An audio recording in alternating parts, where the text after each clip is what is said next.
call to order the November 18, 2021 meeting of the Radnor Township Zoning Hearing Board.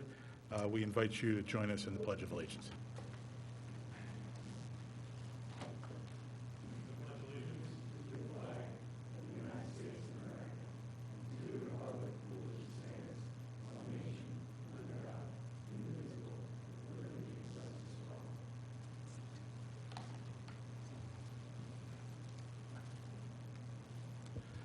Thank you.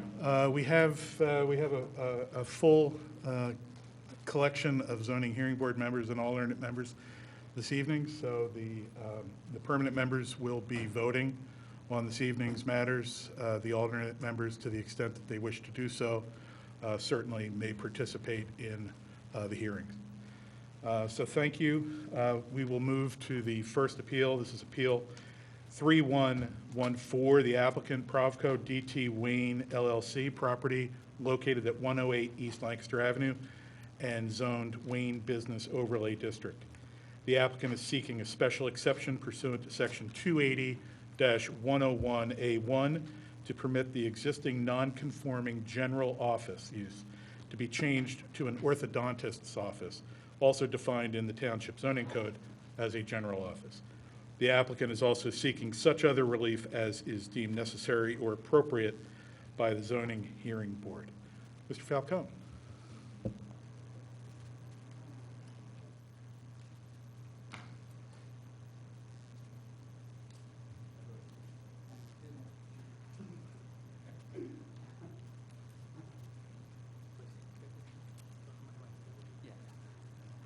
Good evening, everyone. It's good to see you all in person. It's been a while, not on a computer screen.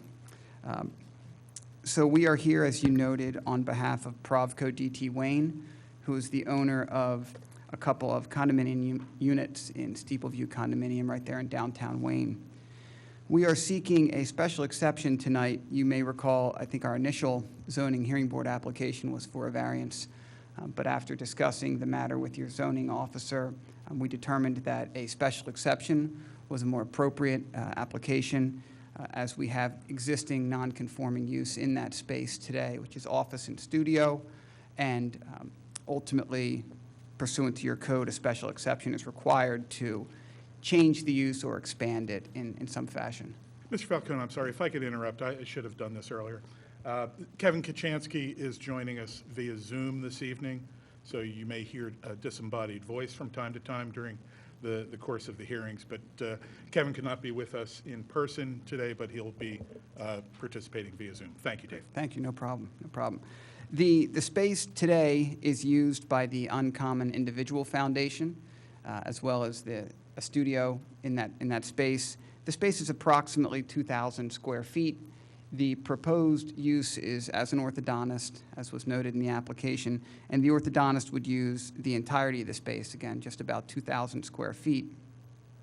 The current parking for this property, as you all may be aware, is comprised of both kind of community parking as part of the condominium, some designated spaces for these units as part of the condominium, and then, of course, as we see in downtown Wayne, the metered parking out along Route 30.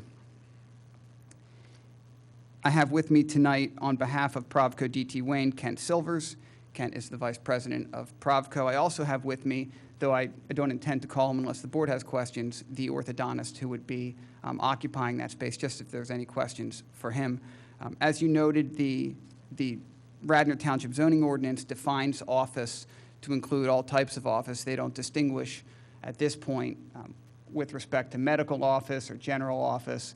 So what we have there today is more of a general office as well as a studio, and what will be going in there would probably be classified as a medical office. But again, for zoning purposes and use purposes, it would all fall under the same designation, which is office. So if there are no questions for me, I'll quickly identify just the 5 exhibits that we've given to you. A1 is our zoning hearing board application. A2 is a copy of the deed. A3 is an aerial photograph of the subject property. A4 is a photograph of the property facade. And then A5 is your existing floor plan, just to give you an idea of what the space looks like, kind of the size and use. So again, no questions for me. I can call Mr. Silvers, who will be my primary witness this evening. Please. Great, thanks. Kent, why don't you get sworn? And if you would stand up this time, please. Okay. And keep your voice up so I can take it down. Okay. If you raise your right hand, I'll swear you that you do solemnly swear or affirm the testimony you're about to give will be the truth, the whole truth, and nothing but the truth. I do. State your full name, please. Is Kent, K-E-N-T, Silvers, S-I-L-V-E-R-S. I'm sorry, one more interruption. Mr. Falcone, if you want to. Thanks. Sorry about that. Yep.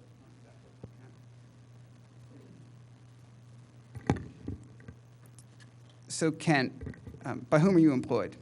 By the Provco Group. And what's your position with Provco? I am a vice president. And what are your responsibilities?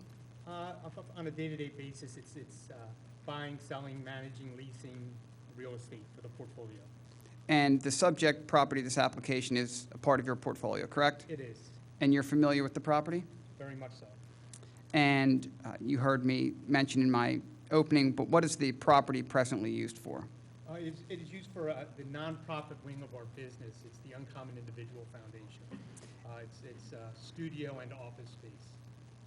So you mentioned there it's in part for studio and in part for office. It's not working. Is that better? There we go. In part for studio and part for office. Do you have any kind of idea of the breakdown? And if it's easier, we can use Exhibit A5 to identify the breakdown between office and studio to the extent you can. It's consistent with what the plan you see. Really, it's about 78 square feet is dedicated studio, which is really the control room for when there is a photo shoot in the location. And then it kind of is fluid with regard to other space, whether it's office or it can shift into a studio, which is about 200 square feet in the front of the space. So you would say the vast majority of the space is presently used for office with just kind of a relatively small area being designated for studio. Yes, And have you reviewed the Radnor Township zoning code? I have. And you've specifically focused on the Wayne Business Overlay District, the WBOD? I have. And you would say that it's true that the uses in the WBOD are limited primarily to retail, but that office or studio use is permitted by right, but only when located above a first-floor retail, correct? That is correct. So if the proposed use were on the second floor of this building, you would not need relief. That is correct, yes. But notwithstanding that, that provision of the ordinance, the space right now on the first floor is used entirely as what would be kind of a non-conforming use or a use that would not otherwise be permitted, correct? Yes. And with respect to that space, do you know the current hours that it's operating? It's normal office hours, so it would be 8 a.m. to 6 p.m.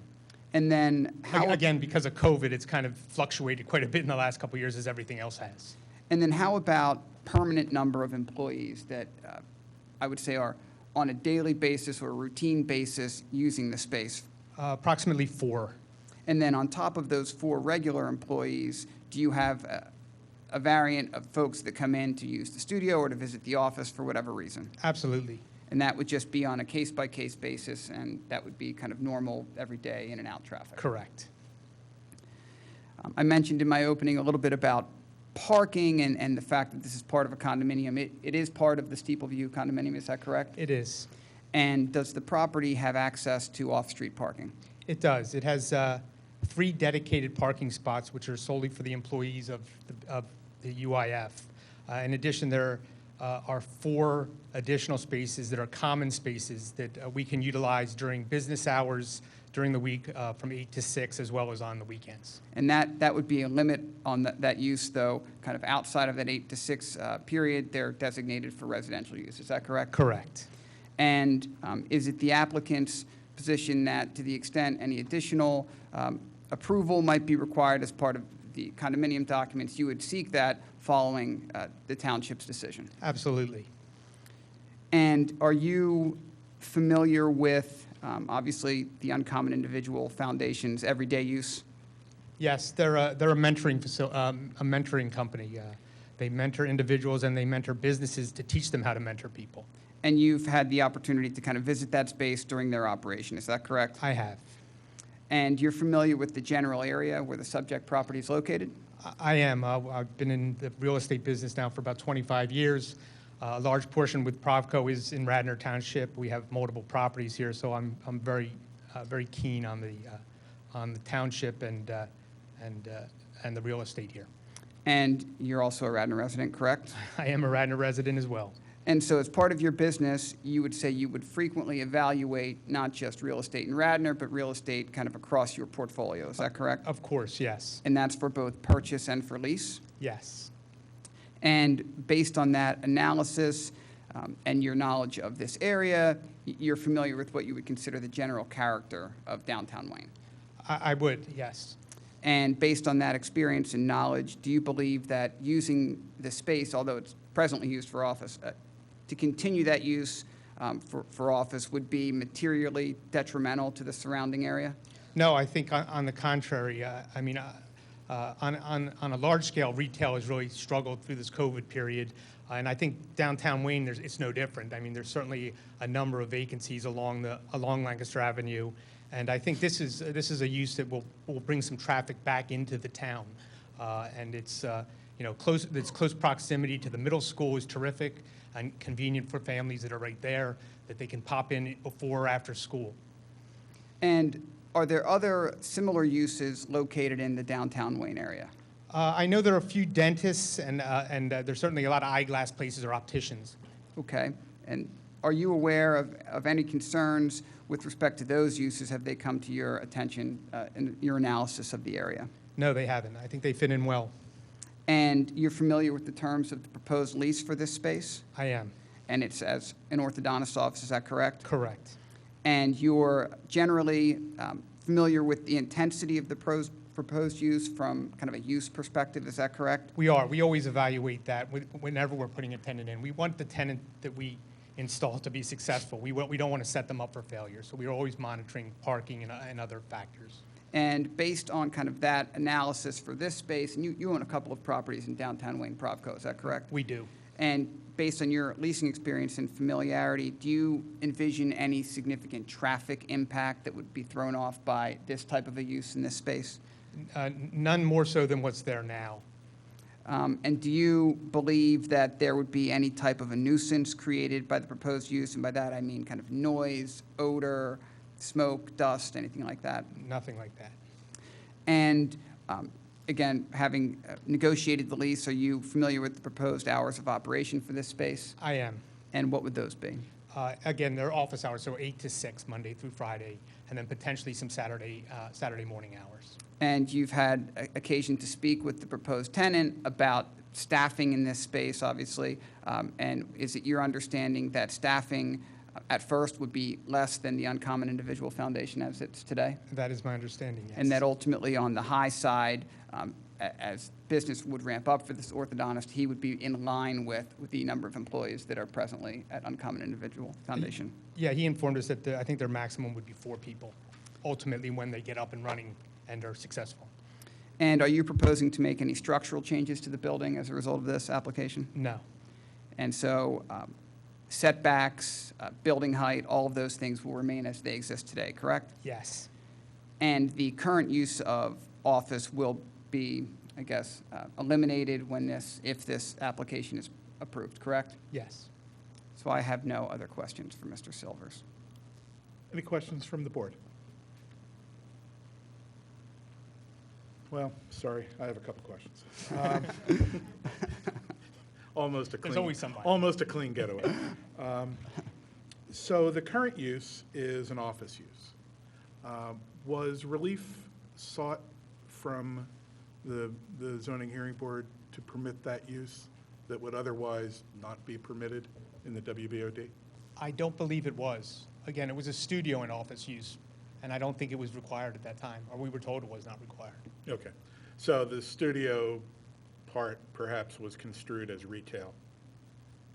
I mean, I don't know what the model is, whether the studio time is rented out to users of the studio or something like that. But I'm just trying to identify, if it is a permitted, a non-conforming use currently, presumably it was either being used as such prior to the enactment of the WBOD, or alternatively, the use was commenced perhaps, after consultation with staff or otherwise. So Right, right. And I think that there was a vision that there would be walk-in people that would be looking to utilize the studio.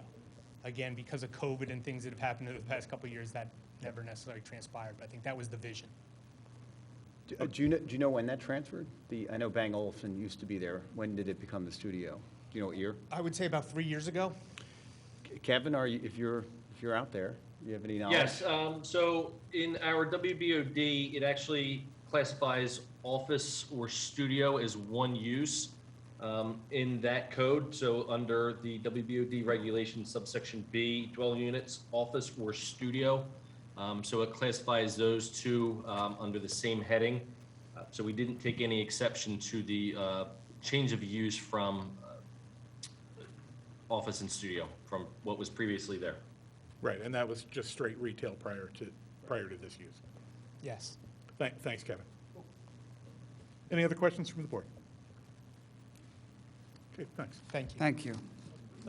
Actually, Kevin, the office and studio can be on the second floor, correct? Not the first floor? Correct, but I believe it was non-conforming prior to the WBOD regulations coming into effect. So the WBOD For was this enacted application, in it would be changing from one 2007? non-conforming use to another. Right, so I think the use, as I understand it, has evolved. There's been numerous changes, and I also think that the Bang & Olufsen was a combination retail studio type use because they had music listening studios inside of Bang & Olufsen. I believe that was the discussion that was had with the township when this use came into play. Is it possible, John, that this may have been affected when the steeple view was built? Well, that's, I'm trying to remember how the condominium was constructed. It was pre-WBOD, yes. There was another overlay, God, let me think. There was another overlay in place, and then WBOD took that out back when Steeple View was built. Any other questions? Okay. Thank you. Nothing more from us? Any comments from members of the public on this application? Oh, I'm sorry. Mr. Falcone, do you want to enter your exhibits? Yep, sure. So I guess when the public's done, I'll ask them. I'll leave them up here, though, if anybody wants to. Norman? Can I do the same?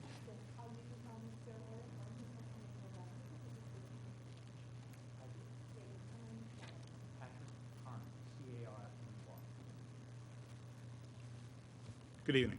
Good evening. My name is Patrick Carney, and I am the president of the condo board at 108 East Lancaster Avenue. Thank you for the opportunity to speak. I'd just like to make 3 points, and then I just have one question. First point is the notice we received in the mail of the condo owners is different than what was on the agenda. So no one was aware of what was happening with this. Second, in our Master Association Declaration, Section 8.1.3, no commercial unit may apply for zoning exception without written approval from the board, which they did not get. And three, Did they request approval? I was never asked. Okay. So, and then three, we all know the historic parking issues that we have in that area. And really my question is, and I think that from a quick survey of the condo owners is, what are we going to do about the parking? We have a parking problem now that we struggle through with just Dunkin' Donuts, let alone if you have somebody that's coming in and out of there or picking kids up after appointments. You know, no one is begrudging a business, but there is an issue with the back parking. And we would like an opportunity to understand and then also to then get all the condo members to have some say in this or to participate. Oh, I'm sorry. So, Did everybody hear that? just a quick question. So that, obviously, the condo association agreement is an agreement between the condos and the owner. So that's, just, you know, that has No, no, the board, the master board. but that has no relevance to us. That's a contractual claim. If they happen to breach by not getting your consent, Sure. that's your issue with Okay. them. So just to kind of give you an idea.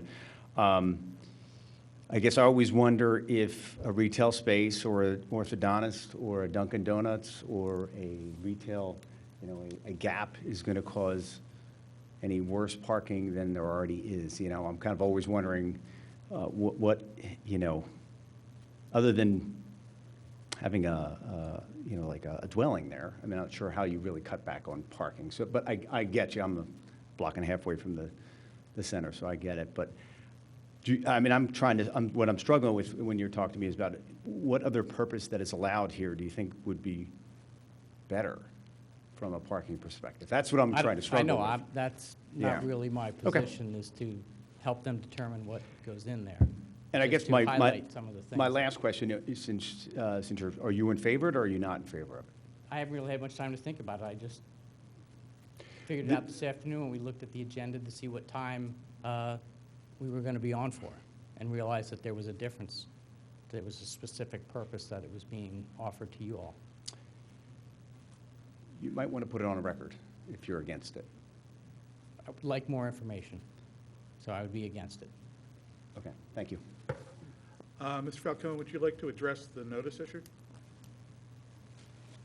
want me to step down, or? Yes. Okay, thank you. But if something else comes up after Not a problem. Not going discussion, come on back. So again, as I had mentioned at the beginning, we originally submitted for a variance for an office use.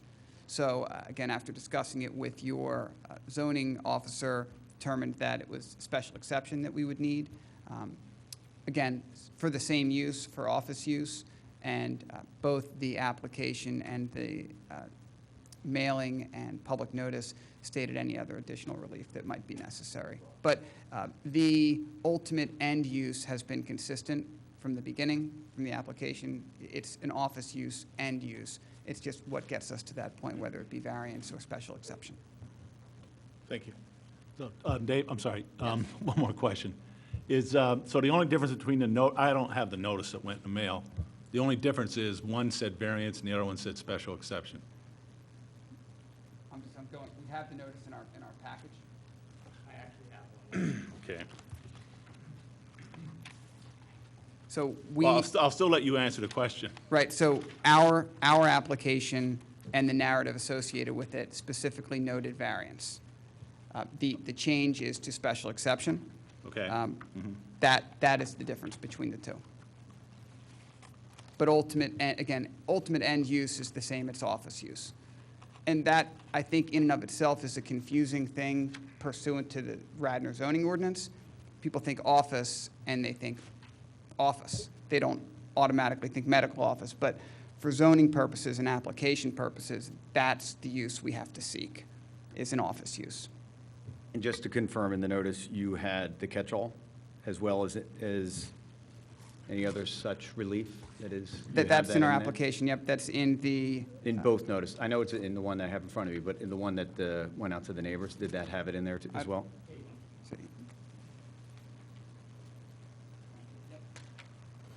It's also the same that's on the posted one outside the building. Yes, the legal notice says any other relief as the board may be deemed necessary. And this talks about first floor space of the building to be used for office purposes, but just references variance.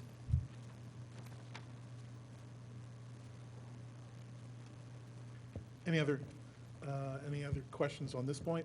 Any other members of the public care to speak? John, I'm sorry. Yeah, would you address the parking issue with respect to I know there was no testimony about the number of appointments that would be made throughout Right. the course of business hours, but most certainly I have kids that had braces, and I know how busy the orthodontist office can be. So if you wouldn't mind addressing some of the parking issues. Sure, so there's kind of no secret to downtown Wayne's parking concerns, and I think any user of this space would face the same concerns of parking. I do think that, in particular, Steeple View is, I think, maybe Lisa might disagree, but they are uniquely positioned to be maybe slightly better than others because they have off-street designated parking, whereas many users along Route 30 do not.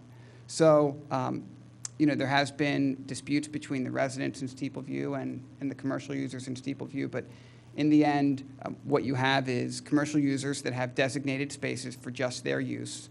And you heard Mr. Silvers testify, they've got 3 off-street designated spaces, and then they have 4 that the commercial users can use between 8 and 6 as kind of in common with other users, and then they have the off-street parking. So I think, again, in particular, this space is probably better than most, which is still not great. I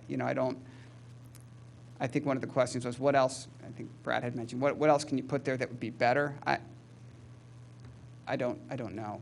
But I do think because of the off-street parking, you're in a situation where you can at least pull some of your cars off the space. And I think that's probably the best you can do along anywhere in that corridor.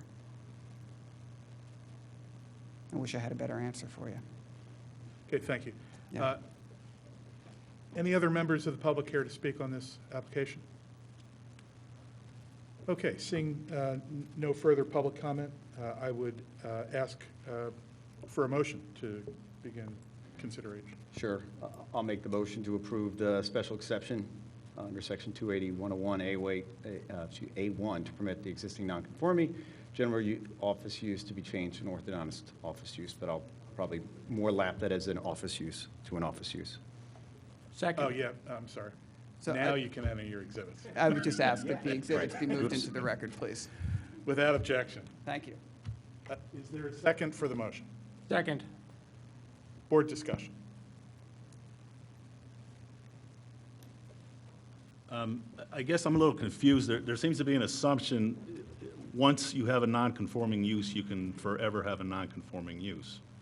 And if it was built before the statute was written, the ordinance was written, if there was a non-conforming use at the time the ordinance came into effect, I don't know that that gives you a pass for eternity.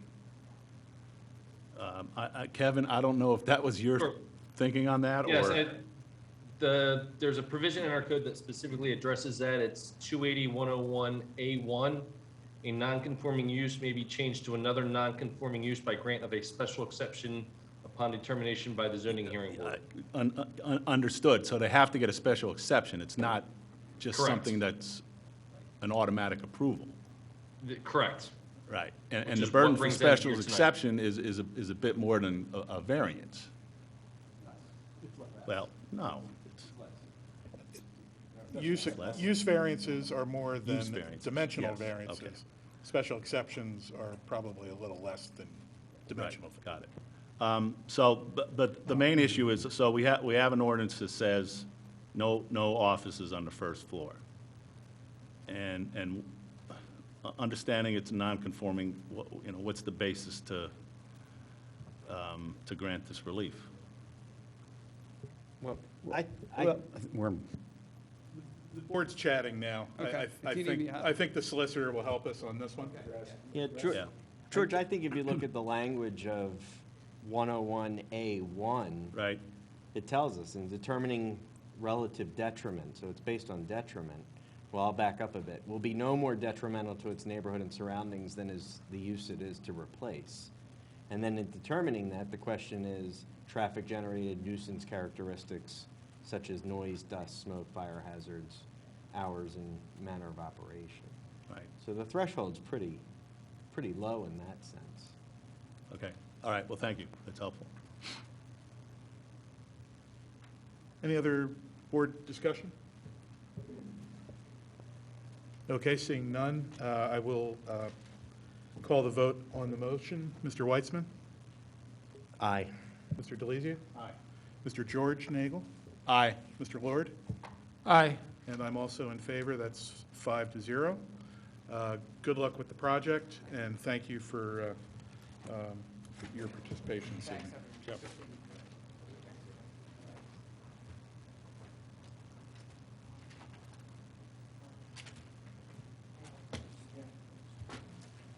Okay, we move now to Appeal 3115. The applicant, Sleepy Valley Holdings LLC, the equitable owner of the property, located at 313 Conestoga Road and zoned R3 residential.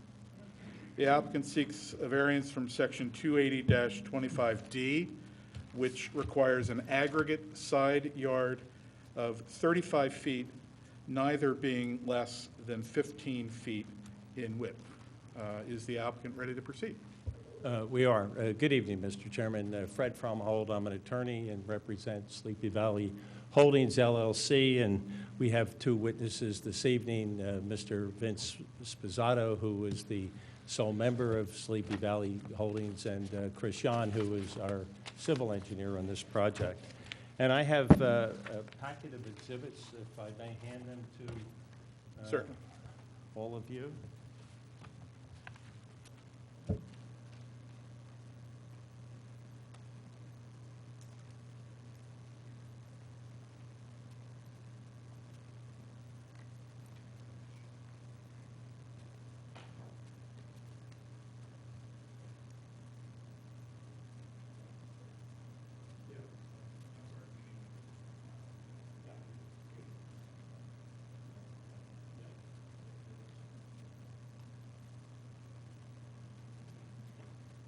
Is there anyone else who needs a packet? Okay, good, thank you. We're fine, thank you. If I may just run through these exhibits, but first, as you have indicated in the notice, this is a request for yard variances from an aggregate side yard requirement and also from minimum side yard requirements. As you will see in the exhibits, specifically Exhibit A4, this very property had been before the board when it was comprised of different members back in 2007, and a variance was granted, substantially the same variance that we are requesting this evening, but the home that was approved by that variance was never built. I think that was at a time when the economy took a bit of a turn, and this lot lingered, and it has now been sold by the then current owner. As indicated in A1, the then current owner and current owner is Montgomery County Delaware Valley Association, LP. The deed to the property is A1. A2 is the agreement of sale between Delaware Valley and Sleepy Valley Holdings that demonstrates the equitable ownership and standing of Sleepy Valley Holdings to bring this application. A3 in your packet is the application without all the attached exhibits that are required by an application that sets forth the relief that is required. And it notes that this property at 313 Conestoga Road is located in the R3 Residence District, where the minimum lot width is 70 feet.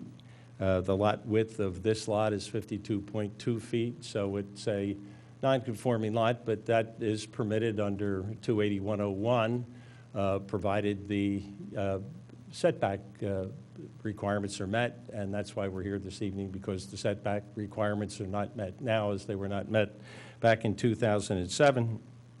And we are providing an aggregate side yard of 22.6 feet rather than the 35 feet that's required by code. And our minimum side yards on either side of the proposed house are 10.3 feet and 12.3 feet, and both of those are at least what had been approved for a variance back in 2007. And we have attached the decision of the board back in 2007 in Appeal Number 2717, and the plans that were attached or found in that application and were exhibits to that application, and that demonstrate the extent of the variance that was approved back then. We have also attached as Exhibit A5 an excerpt from the Radnor Township zoning map that shows the R3 zoning of this property, and the other designated zoning districts that are nearby, actually right across the street, is R5, which has a minimum side yard setback, I believe, of 10 feet. So if this lot were across the street, we'd be meeting the minimum setbacks, but it is not, so we require the variance.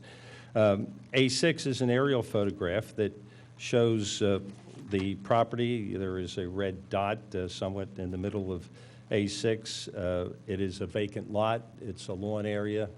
There is an area of trees or some trees that are located at the rear of the property, but it's largely a lawn area where the proposed improvements are to be located.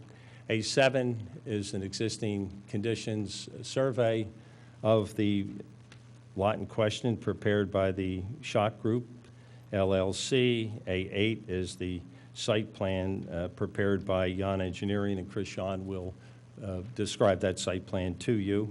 A9, you may be interested, is what the house would look like. This is essentially the house that is proposed for this site, and we have a rendering of that. And A10 are the floor plans, and as Mr. Sposato will explain, it's the intent to keep the house as narrow as possible so that the minimum variance that is required, that standard can be met. A11 are photos. These were attached to the application. They show the properties, our property, which is 313 Conestoga Road. It also shows 311, which is on one side, and 317, which is on the other side. They were attached to the application as is required by your ordinance. So with those exhibits and that introduction, I'd like to ask a few questions of Mr. Sposato, who's the sole member. Vince, if you would come up, please. Norman?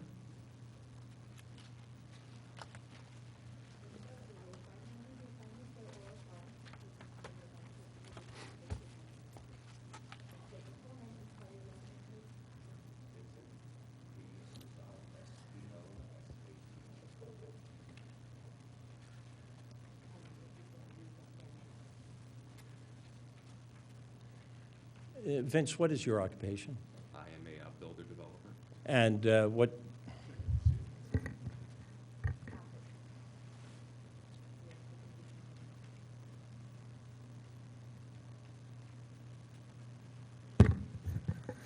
Maybe we can somewhat share this mic, if that will work.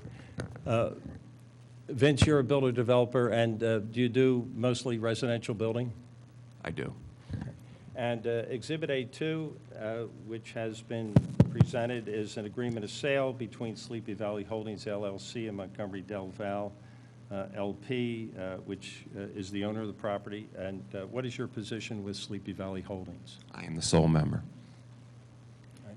And you propose to construct a single-family home at 313 Conestoga Road? Yes. And prior to entering into the agreement of sale A2, did you investigate the zoning and your ability to build a home on this lot? I did. And can you tell us what you did? Basically looked at the lot, looked at the past decision from the board and the feasibility of building a single-family home there from all those determinations, as well as a home being on the lot before. We figured it would be a viable project. Right. And did you obtain those documents, the prior decision of the zoning board, from the township? Yes. And did you meet with anyone at the township to obtain those documents? We did. And who was that? The zoning officer. Kevin Kachansky. Yes. And what did you do after having reviewed those documents and having seen what the board had done back in 2007? We basically analyzed the situation and see if we have to go through anything else in addition that was not granted before that would have been granted. And it was pretty much the same. So we had a meeting with Kevin to see if there's anything we should be aware of that would throw any curveballs at us or that we were not aware it was zoning, and everything seemed to be okay. Okay. And did you then engage Jan Engineering to prepare a site plan? We did. And when you discussed the design of the home, did you talk to Mr. Jan about the width of the home and your desire to keep it narrow? We did. And as a result of that, you came up with a home, floor plans of which have been marked as A10, and the rendering of the home has been marked as A9. Is this substantially the home that you intend to construct on this lot? It is. All right. And that would be a home that is of the dimensions that is shown on the proposed site plan that was prepared by Mr. Jan? Correct. And did you have occasion to reach out to any of your neighbors, and specifically the neighbors on either side of this property with regard to this application? Yes, I went to both residences on either side. I did have a brief discussion with the gentleman who is the owner on the home on the left, if you're looking from Conestoga Road. The resident on the right was not there. I left a package in their mailbox. Right. And what was in that package? Basically, the zoning application and what we intended to do on the lot, as well as the elevations. So you included the plan and the elevations? I did. All right. And have you heard of any objection to this application by those neighbors or any other neighbors who received notice of this application? No. I have no other questions of Mr. Sposato. Board questions? Couple of questions. Attached to your application is Exhibit A10 and A10, two pages, both say first floor plan. I assume that the second one's incorrect, it should say second floor, but just be that as it may, is the footprint of what appears on A10 the same as the footprint of the building that was proposed to have been built back in 2006 or 7? The width is, I'm not positive about the depth, but the width is, yes. Okay, so I note that there's a two-car garage in your plan. It looks like the original set of plans, there wasn't, Yeah, the they original weren't going to set, have a garage, it looks like. well, they were. It was actually detached to the rear of the Ah. home, so that you needed to drive down alongside the home, past the home, very close to the adjacent property. The driveway would have been right within a foot of the adjacent, or a couple of feet, I think, of the adjacent property, to get to the rear where there would be a two-car garage and a turnaround area for that garage at the rear of the home, back in 2007. Okay. So when just to be clear, when I was talking about the 2007, I was referring specifically to the width of the home was essentially the same. Right, so And the the amount of footprint's the same as to the width. That's right. So that the degree of variance that is being requested is essentially the same as was granted back then. We're actually asking for slightly less, but not enough to make a note of it. Okay, thank you.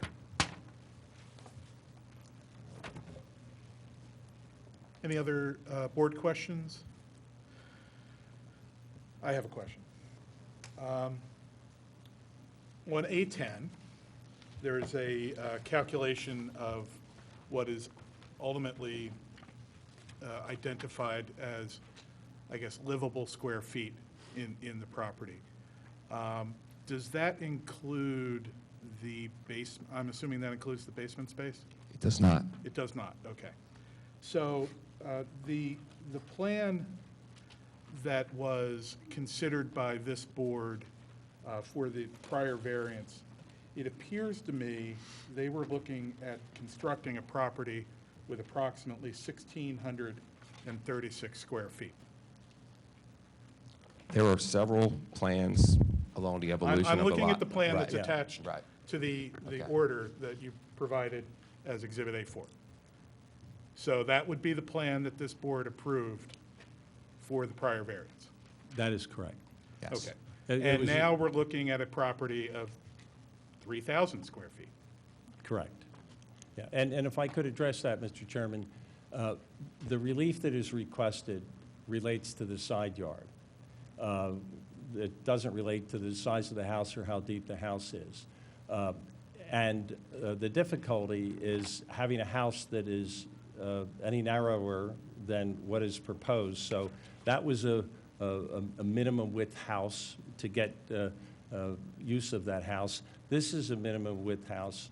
As Mr. Yan will explain to you, the proposed building area is well under what's permitted by code. The proposed impervious is well under what's permitted by code. In fact, the lot area exceeds the minimum lot area, but it's a long, narrow lot. So what is being captured by way of additional building area for the house itself doesn't expand laterally to increase the variance that is sought. So going back, we would respectfully submit is something that does not require any greater variance than had been granted. In fact, it doesn't require any variance. Yeah, and that's helpful because one of the things we have to do, to the extent that we're invited to consider prior actions of the board, we try to put them in context. And to the extent that the proposed construction is in some respects different than what is before us now, we need to consider that and factor into to our thinking whether that is a material enough change that might constitute something that would cause a problem in the neighborhood, cause a problem for the other things that we're asked to consider when weighing applications. So that's the reason I asked the question. And thank you. And it's a fair comment. And it isn't our position that there's any res judicata here. We're providing you that, I think, is an indication as to what a minimum width is for a house and what a reasonable minimum width would be. And I think you can see from the floor plan, and Mr. Sposato could go through it with you, it would be difficult to make a single-family home narrower than what we have here. There may be one on Old Eagle School Road, just south of Old Gulf. I think there's one that's a real sliver, and your point is taken. Thank you. But that's not in our township, so. Any other board questions? Okay, thank you. Yeah, thank you. Any other notices or discussions with neighbors other than the neighbor on the left? Oh, okay. Yeah, and so is that the gentleman that you were referring to when you said neighbor on the left? Okay.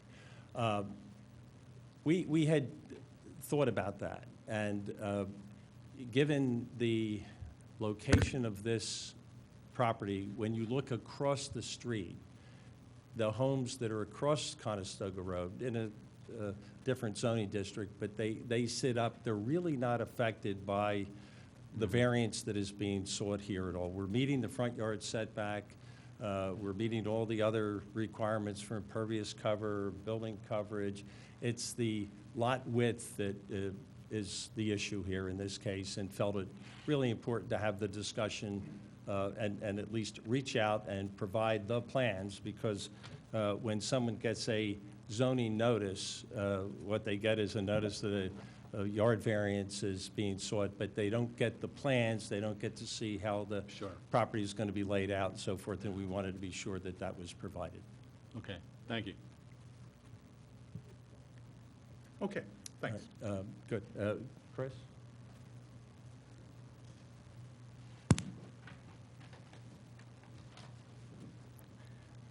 Welcome back, Mr. Yan.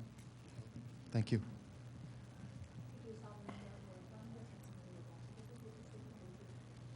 I do. Christopher Yarn, CHRISTOPHERYOHN. Chris, you're a civil engineer, Yes, I am. and your firm is Yan Engineering, LLC, that's correct. LLC, and you prepared the site plan that has been marked as Exhibit A8. Yes. Is that correct? Is there any way you would prefer that I put this plan up, or do you all have A8 that's, I think for the benefit of everyone. okay, why don't we do that? Yeah, I think for everyone's benefit, we should put it on the table. I'd hate for the vast viewing audience to miss this at home.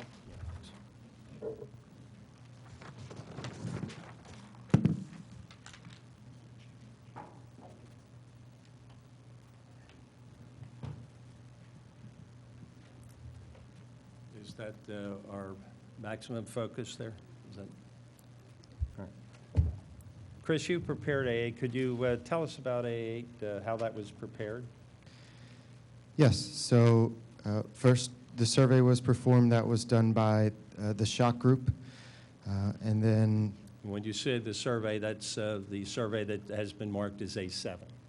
yes. So A8 is based on A7 survey. Okay. Yes, so first we get the survey. Then I talked with Mr. Sposato about the size and orientation of the house. He gave me a footprint which we placed on the property and looked at the setbacks and other zoning constraints. We added the driveway, walkways, a patio in the back with a deck above. And then once we were in agreement on the layout, we took it a little further with looking at where utilities would go and grading and potential stormwater management facilities. And in designing this home, did you take into consideration the width of the home that had been approved back in 2007 by the board? Yes, I was part of the conversation with the zoning officer, Mr. Kachansky. And what was your design goal with respect to the proposed width of the house? To stay at that or better, and so I think as you stated, that plan showed a 30-foot wide house. We're at 29 and a half. Okay. And is either of the side yards on this plan any less than what had been shown on the plan that was approved in 2007? No. Now, I think this building area is larger for the house than it was back in 2007, is that correct? Correct. And in 2007, there was a detached garage that was at the rear of the property. What is proposed here is a garage that is attached, part of the home. Is that correct? Yes, it is. So you, as shown on A8, drive into the garage. Is there, have you designed a turnaround area so that cars would not have to back out into Conestoga Road? Yes, we did. If you pull in off of Conestoga Road, there's a turnaround area on the right. Right. And can you tell us how this plan stacks up against the bulk requirements of the code, specifically the building coverage and the impervious coverage requirements? Yes, so the allowable impervious coverage is 35%, and this plan is at 24.7. The allowable building coverage is 25%, and this plan is at 14.9. And what are the minimum lot area requirements of the R3 district for a single-family home, and what is this lot? So the minimum lot area is 10,000 square feet. This lot is 11,921 square feet. And is the minimum front yard and setback provided on this plan? Yes, the minimum front yard is 35 feet. This plan shows 35.2. The minimum rear yard is 35 feet, and we have 103.7 feet for the rear yard. And are utilities, public utilities being provided to this lot at this time? Yes. And can you tell us what utilities are available and where? So we're showing a water line going out towards Conestoga Road, as well as an electric lateral, and we have a sewer lateral going to the rear of the property where there is a township sewer main that runs through the property along with an easement. And again, the garage is for how many cars? 2 cars. And that meets the minimum parking requirement under the code? Yes. Did you have any other comments with respect to this plan that we haven't covered?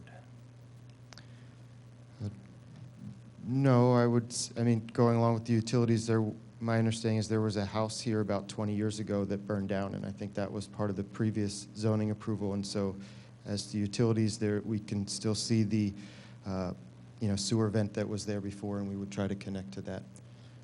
So this house had been improved with a single-family dwelling, and I might just state to the board, we had endeavored to obtain from the township any records that were applicable to the house that had been built previously and existed on this lot. The township was unable to provide them to us, so we were not able to share them with you as part of our exhibit package. Mr. Yan, do you have an opinion as a civil engineer whether the proposed home and specifically its width and proximity to the homes on either side would have any adverse impact on those homes or on the public health, safety, and welfare? I don't believe it would. The survey actually shows the house to the north and to the south. The one to the south is a little less than 15 feet from the property line, and the house to the north is a little less than 9 feet from the property line.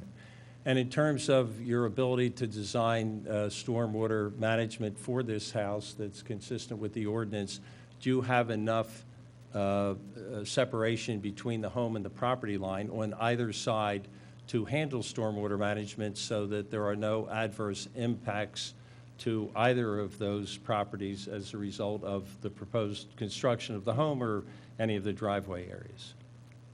Yes.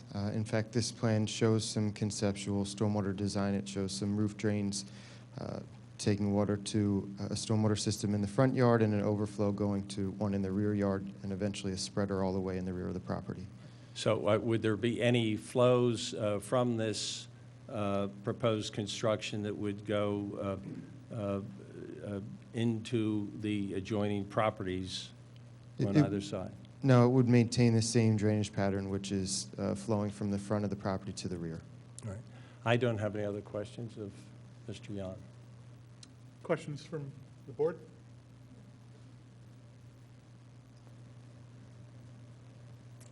Thank you very much. I would move for the admission of our exhibits. Without objection. Thank you. Is there any member of the public that wishes to speak on this application? Come on up.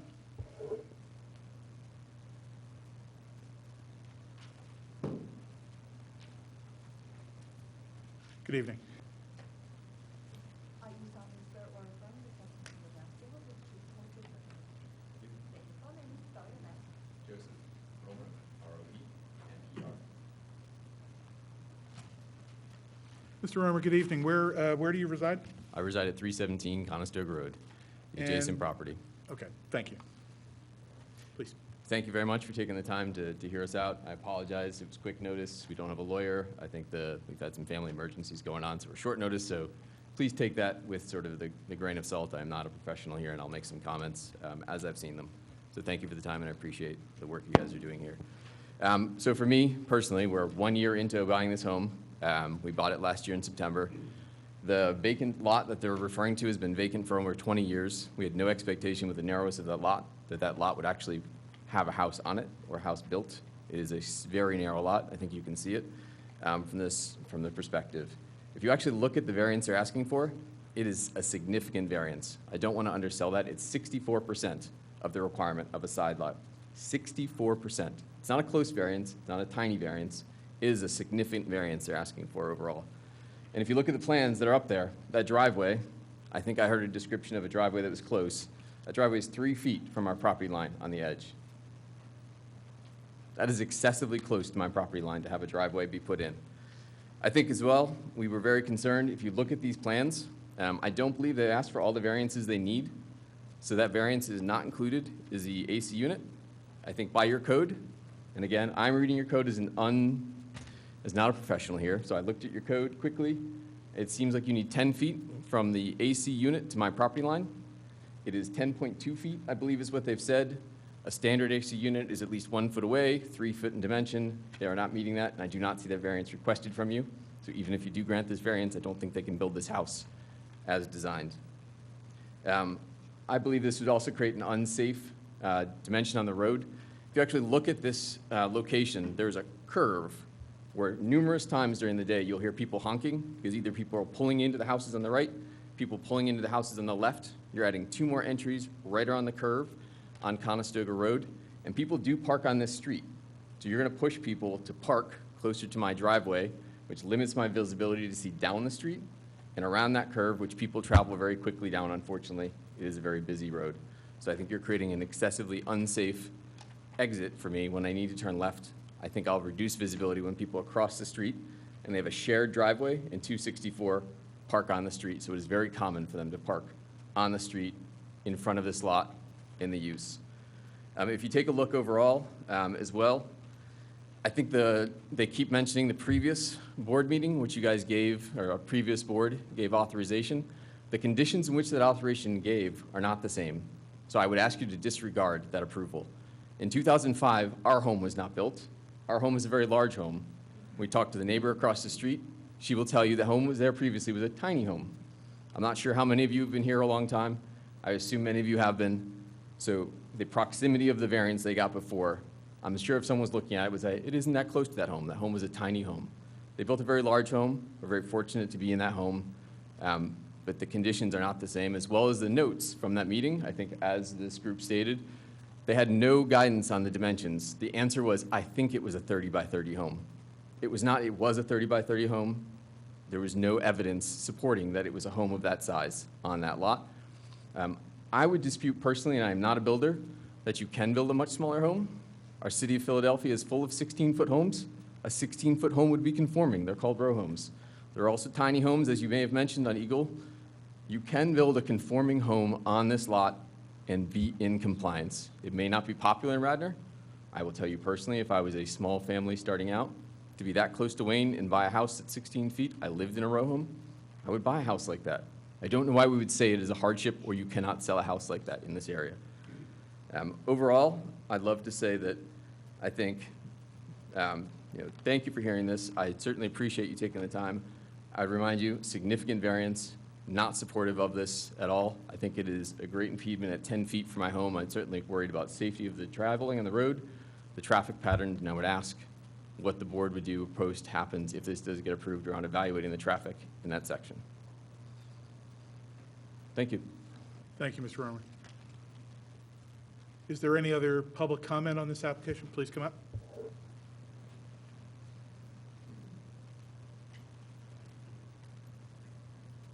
Norma? Are you solemnly swear or affirm the testimony you're about to give us is the truth and whole truth? I do. And state your full name, spell it. Jeremy Bile, B-E-I-L. And speak into the mic. Will do, thank you. I'm Good sorry, eve- was that Mr. Bile? Yes, Jeremy Thank you. Bile, B-E-I-L. Thank you. I am the owner of the adjacent property at 311 Conestoga Road. First disclosure, Mr. Sposato did stop and speak to me, and we had a pretty cordial conversation. I will say it's not entirely truthful to say I wasn't objecting. I remember saying to him, I don't want a house that's right on top of our house. And his response was, yeah, I'm pretty sure the neighbors on the other adjacent lot, which was Jim, who just up here was speaking, would feel the same way. So that was the conversation. We didn't have a hostile conversation by any means, but I did object in saying, we don't want a house right there. Okay, I'm not an expert. I'm not a civil engineer, not an architect. I will tell you, Conestoga is an exceptionally busy road. People drive fast. This lot is very, very small. I have a 3-year-old daughter, and it's just a very busy road. I have a hard time seeing when I pull out of my driveway. It's so very hard to understand how you could fit a house on this very, very narrow lot and have it be safe. Again, I'm not a civil engineer. There's stormwater problems too. We're uphill. Water comes down. Sometimes our neighbor's backyard is a puddle. We live there. We see this. So we have, I can't speak better than Jim, who did a lot of research. I have a lot of concerns about this house on 311 Conestoga Road. I just hope it's taken seriously, our concerns. That's all I can ask.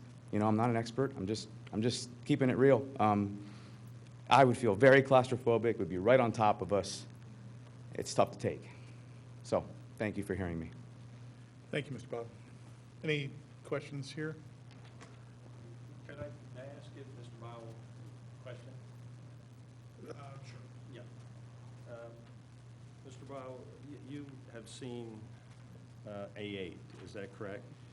And does that depict your house, and does it show that it's less than 10 feet from the property line of the lot at 313? Truthfully, I was given this information. Okay, I don't really understand it because I'm not a spec expert, right? got it. Like I said, and Mr. Spilotto was very nice when he came. It's just, I don't know. It's just very difficult to see how a house could go there and it be safe and everything. And I just want also, if you would take a look at a photograph, this is in the Exhibit A11 package, and the second sheet on that package shows in the middle of the page 311 Conestoga Road. Is to the left, do you see a fence that goes Yes. to the left? Is that your property? Is that what the front That's of your our property? fence. And the driveway that you have coming out on Conestoga is just to the left of that fence? as Correct. shown in that photo? Correct. Okay, fine. Thank you. With the driveway has two turnaround spots, one at the top, one at the bottom. Right, so you're able to come out? Absolutely. facing- I never back out of my driveway. Got it. There's two turnaround spots, top and bottom of the driveway. Good. Thank you. Thank you. Okay, thank you. Is there any other comment from members of the public on this application?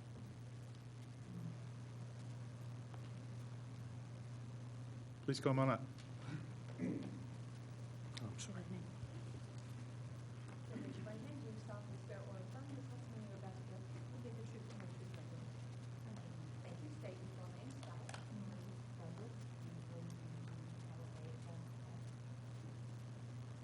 Are you comfortable allowing the rest? I have trouble hearing you.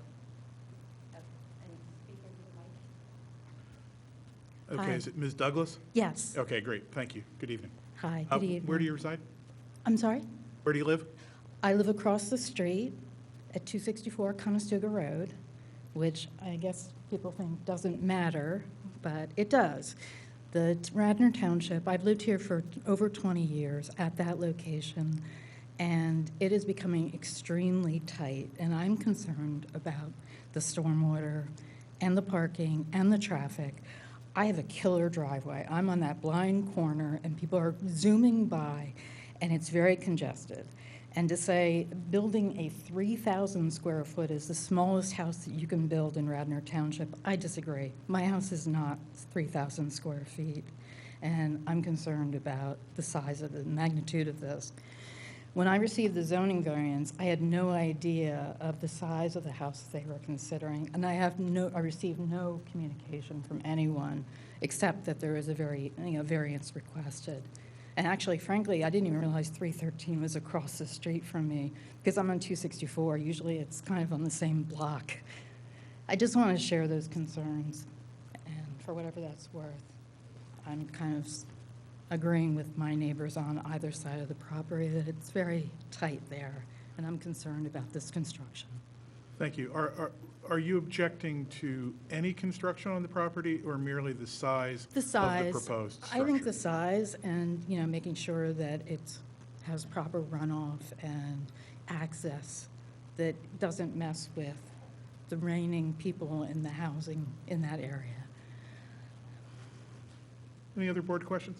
And I do remember the house that was across the street. I remember when it burned down. And it was small and it faced it sideways so that it would conform with the way, the dimensions of the lot.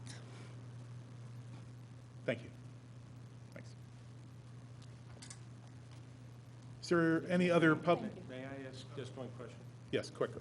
Ma'am, is your home shown in the photograph that is immediately below 266 and 264 Conestoga Yes. Road? And which one is that? It's on the right-hand side of that photograph. So you drive up your driveway from Conestoga Road, is that correct? Yes. Okay, thank you. And Norma, for the record, that's page 4 of A11, I believe. Is that correct? Thank you. Any other comments from the public?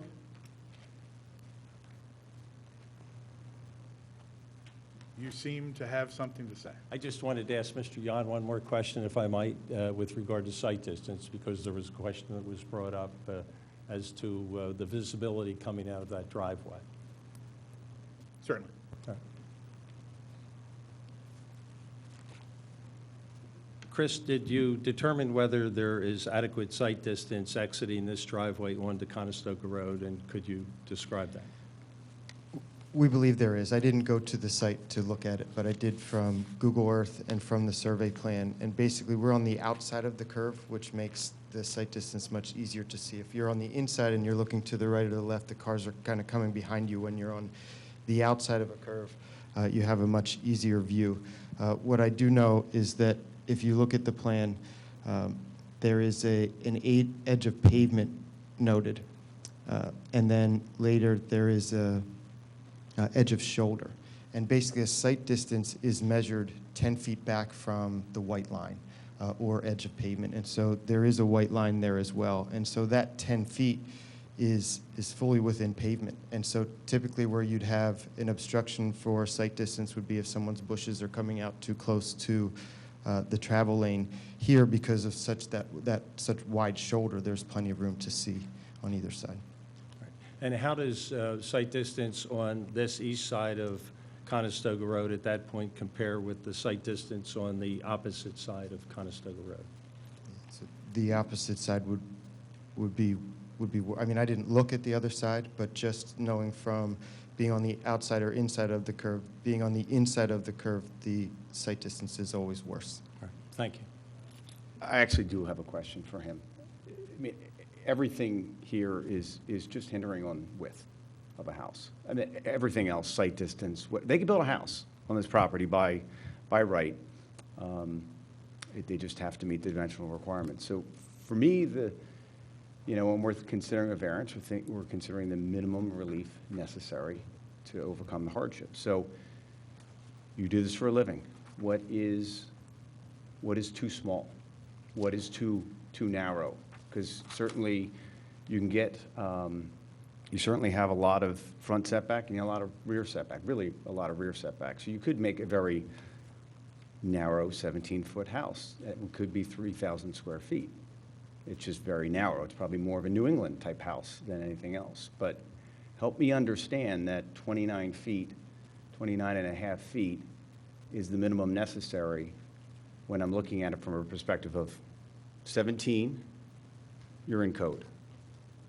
Anything in between that needs a variance. And I got to figure out if 29 is the minimum or if 19 is the minimum. So help me understand when you're building houses, designing houses, what is the minimum kind of width that you need to have a dining room, a hallway, the necessary parts of a house? I'll try. I am a civil engineer, so what I tell people is, people know what an architect does, where they design the house, they design the rooms, the hallways, things like that. And, the architect is in charge of the footprint and 5 feet outside of that. And then, we say 5 feet outside of it because they show where's the door coming out. Is it a walkway to a patio or a deck or something? And then I deal with the site outside of that. So I can't answer your question in terms of hallways and things. What I can say is that, we were trying to get a 2-car garage here. We were trying to keep it in the front as opposed to in the rear where we'd have a much longer driveway and more impervious coverage. And so if we're meeting the township minimums for a parking space, which is 9.5 by 20, 9.5 times 2 is 19 feet right there, not counting the walls. And so once you have that 19 feet plus the walls, and then you need a front door to get in, you very quickly are approaching that 29.5 that we have here. It's all in the 2-car garage. I mean, yeah, I mean, I can't argue that there are row houses that are built that are much narrower, but they don't have garages. And frankly, in the city where you'd be a place like that, typically aren't required to have parking as you would be here. And I don't think I'm saying we need to have a row home here as well, because I think we're thinking about the neighborhood, and you got to make sure it fits. But again, I think where I'm struggling with is 29.5 the right number? Because if that's what you're asking for a yes or no. And unless you can testify as to the widths in your experience, that might help. Yeah. If I could have Mr. Sposato try to answer that question? Sure. And while he's doing that, in terms of what fits, we do have the photograph of Mr. Romer's house, which is on sheet 3 at the bottom, 317 Conestoga Road. That's the home that is adjacent to us on the right side. That is home. It's a very lovely home. And it's got garages that are in the front of the home, and then the home sits behind that. I believe it is a wider lot than the 313 Conestoga Road lot. Mr. Sposato, if you'd come up, and I do point to A9, which is the rendering, which shows that a large portion of the front of the home is that two-car garage. So to have something that's somewhat architecturally attractive and fits on this lot that does present a front door to the street. This is narrow, but Vince, if you would answer that question, is this home built of a minimum width that will allow you to have a single-family dwelling on this lot? Can you rephrase? I'm trying to understand your question. The question is whether this house is a minimum width. When you look at the floor plan on A10, you see the width and what is going on from left to right. You've got the two-car garage, and then you have an entry for and stairwell, a hall that steps that take you upstairs, a hall that takes you back, and then you have a garage. Is this a minimum width for a reasonable home on this lot? I believe it is, yes. Well, would you explain that? In order to offer the off-street parking, the garage space that's people desire today, and to get into the home with a front entrance in the home, this is kind of what we come with. And the widths are minimal for the garage width if it's a two-car garage, and the foyer width as well. And one of the thoughts here also was that if you have a garage that you enter from the front, you don't have a driveway going down on either side of this house that is immediately adjacent to that neighboring property for the full length of the house and beyond to get to a detached garage in the rear. Is that right? That's correct. We did take that into consideration when we presented this home.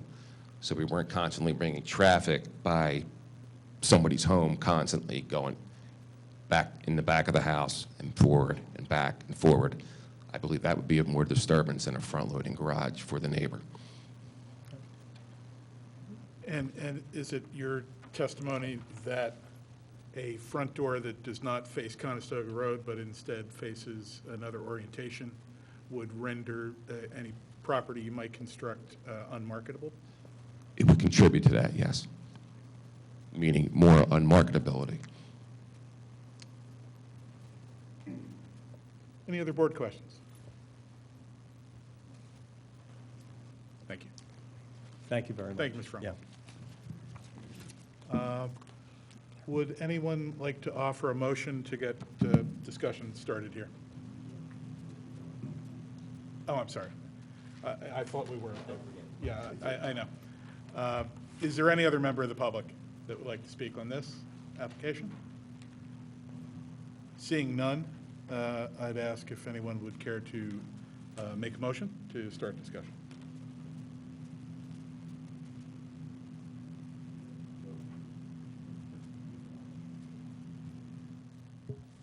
Sure, I'll take it, John. I think I'm going to make a motion that we deny the relief sought. I don't know if I need to say anything more than that. Is there a second? Second. Board discussion? Board discussion? I'll go first. I mean, I'm certainly cognizant that it is a odd-shaped property,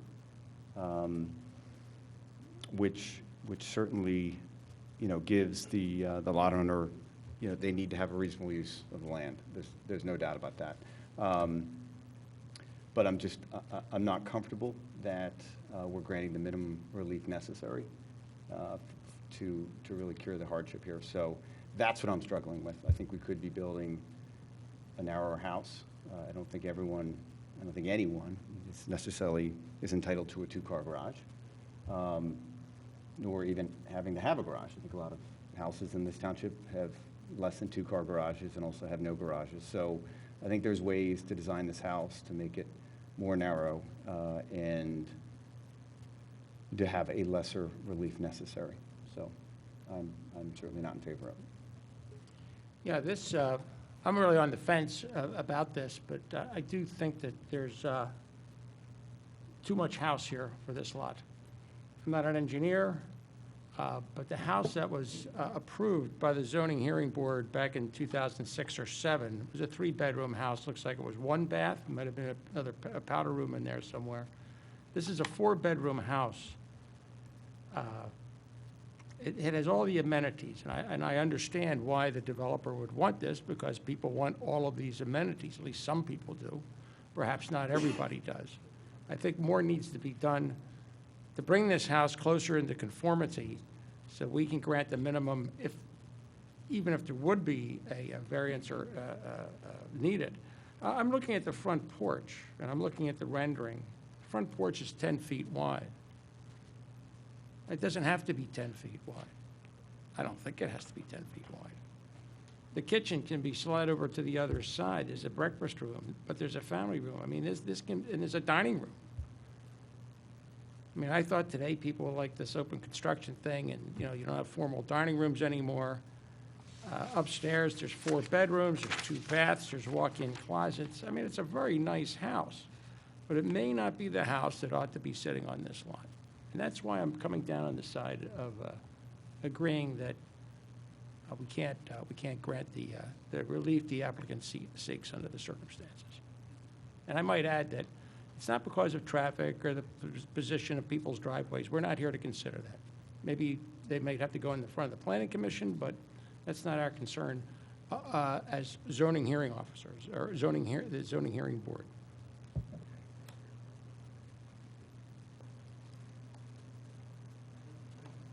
George?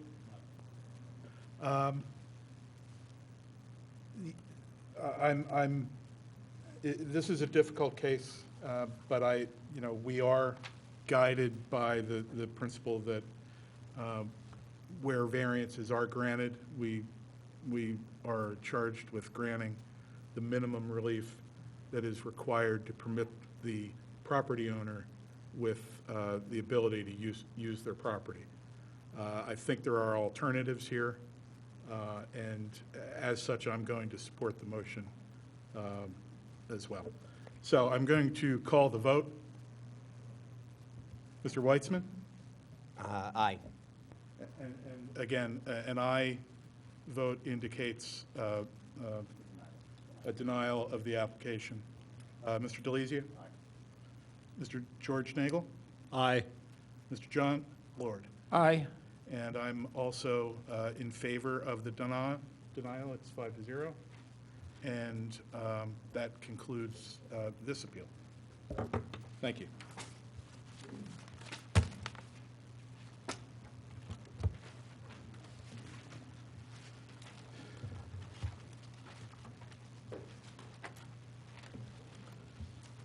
Okay.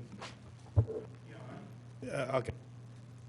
Before we commence consideration of the final appeal on the docket, Ms. Foreman has advised me that she will be recusing herself from any participation in this matter. I happen to think it's because there's a football game on tonight and she wants to go watch it, but that's just my hunch. So thank you very much for that.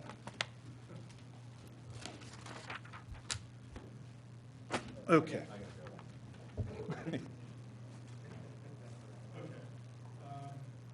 Thank you. I'm moving a lot of paper around here this evening. Thank you. The final matter before us this evening is Appeal 3116. The applicant, Lawrence and Kimberly Kimmel, property located at 328 West Laurier Place and zoned R1 residential.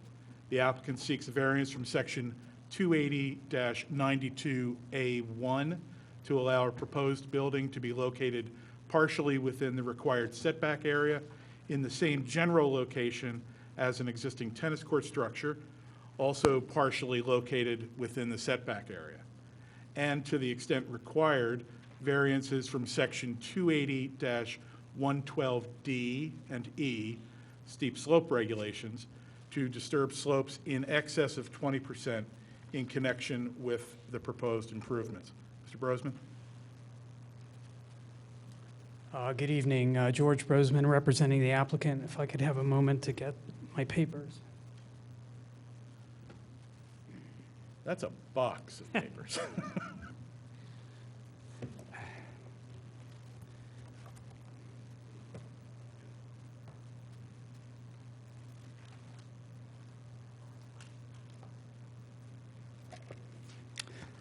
Thank you for that. I represent Lawrence and Kimberly Kimmel, who are with me this evening.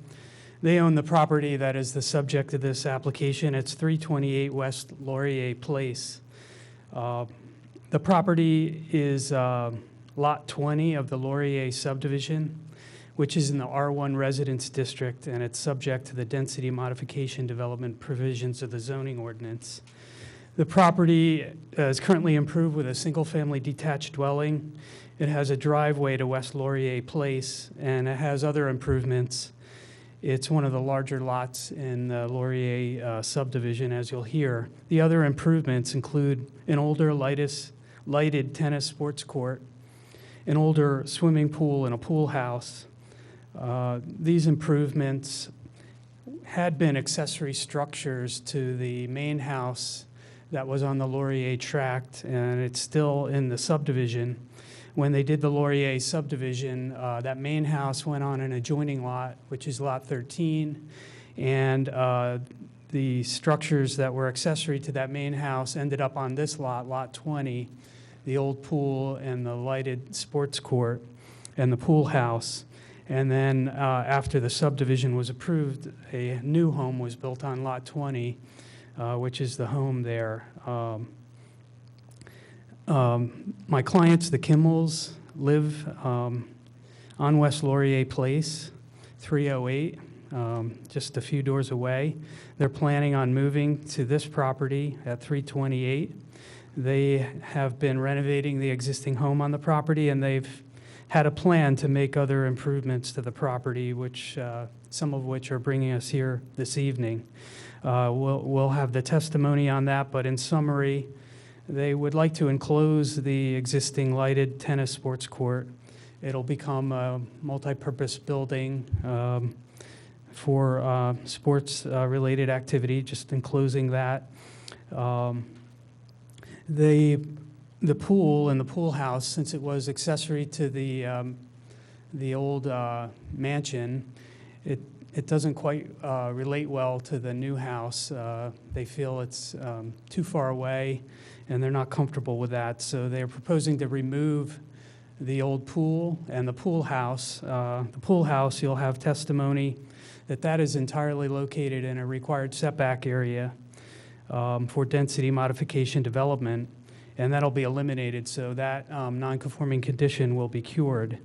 The Kimmels are proposing a new pool closer to the rear of their home, which will be alongside the enclosed multi-purpose structure that will go over the tennis court.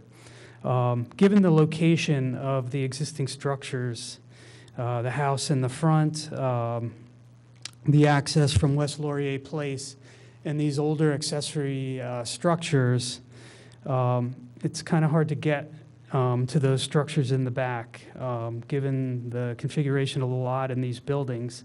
So part of the application includes a proposed driveway extension on one side of the home that'll allow construction access, and it has space for storage of materials, equipment, and vehicles to carry out the construction. And that would remain in place and could also serve for continued access and a place for contractors' vehicles to park that are servicing the property, and Mr. Kimmel will talk more about that. As I mentioned, the pool house is in the density modification setback. A portion of the tennis court, a small portion of a corner of the tennis court, is also located in that setback, that required setback area along the rear property line. So relief has been sought under 28092A1, which is the density modification 50-foot building setback. To allow that encroachment to continue in the setback, the building will just go over that exact same location. So the degree of the encroachment in the setback would not be increased. So that's one part of the relief, just the setback for of the tennis court to continue. The other area of relief has to do with slopes in excess of 20%. You'll hear testimony that from David Fiorello, the engineer, that the slopes around the tennis court and to the rear of the home near the pool and some other areas we believe were older grading, cut and fill associated with those older structures, and the improvement of the land, at the time that was part of the estate house. Other slopes were created along with the construction of the house on Lot 20, the current house that's there, around 1998. The installation of the proposed improvements will require disturbance to some of these slopes, and that was where the variance relief from 280, 112D and E comes in to allow that. I'll have some exhibits to hand out as we go along. I'll hand this up maybe at the end. I assume you already have copies of A1, which is our zoning application, and then I'll have other exhibits to give you. As I mentioned, Larry and Kimberly Kimmel are here with me. We're also going to ask Dave Fiorello to testify, the engineer, and we have a landscape architect, Joe Blandy. And with that, I would like to call Mr. Larry President, Kimmel. I'm sorry, before you proceed, there's one other matter that we need to attend to now. Sure. We have received a request for party status by Mr. and Mrs. Adams, I believe. Are Mr. and Mrs. Adams with us this evening? Could you come up, please?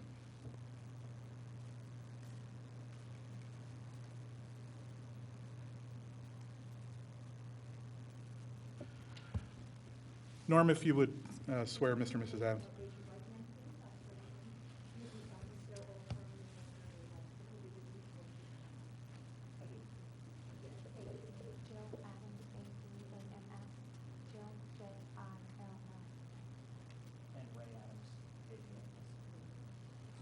Okay. Speak into the microphone. We're gonna have a little conversation here to take care of some legal technicalities Okay. around your request for party status. Okay. We reached out to Council Ecomedes about the possibility of being party status. And Mr. Adams and I had a long discussion about it because we feel that vehement about the project.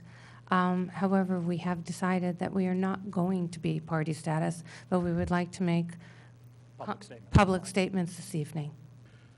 We will accord you that opportunity at the appropriate time. Thank you for updating me on that.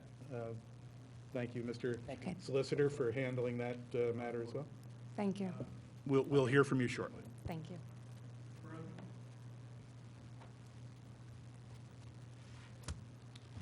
Thank you. I would call Larry Kimmel.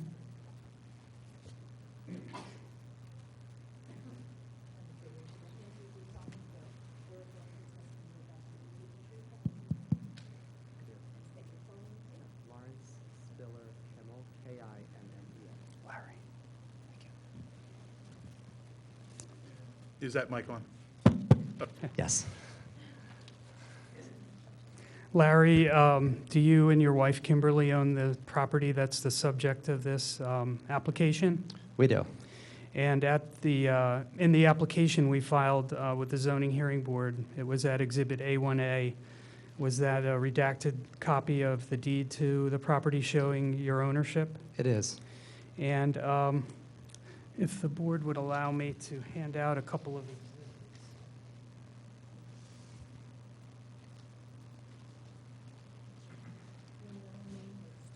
Spiller, S-P-I-L-L-E-R.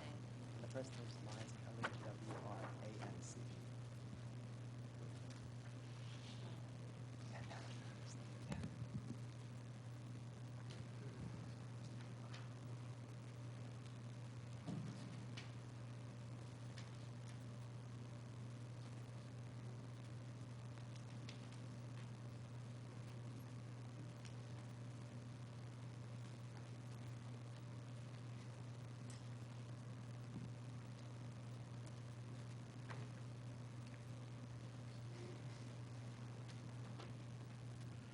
And Mr. Brosman, so we're clear for the record, the application is A1, including the materials that were accompanying the application as we received it? Yes, and I have extra copies that I'll leave with you.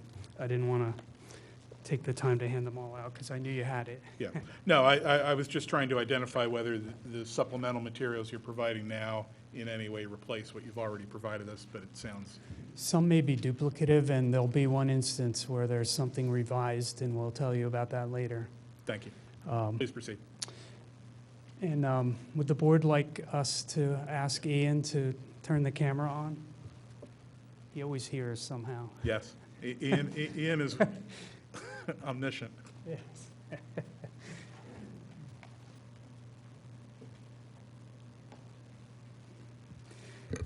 So Larry, first Exhibit A2, can you point out your property on this exhibit?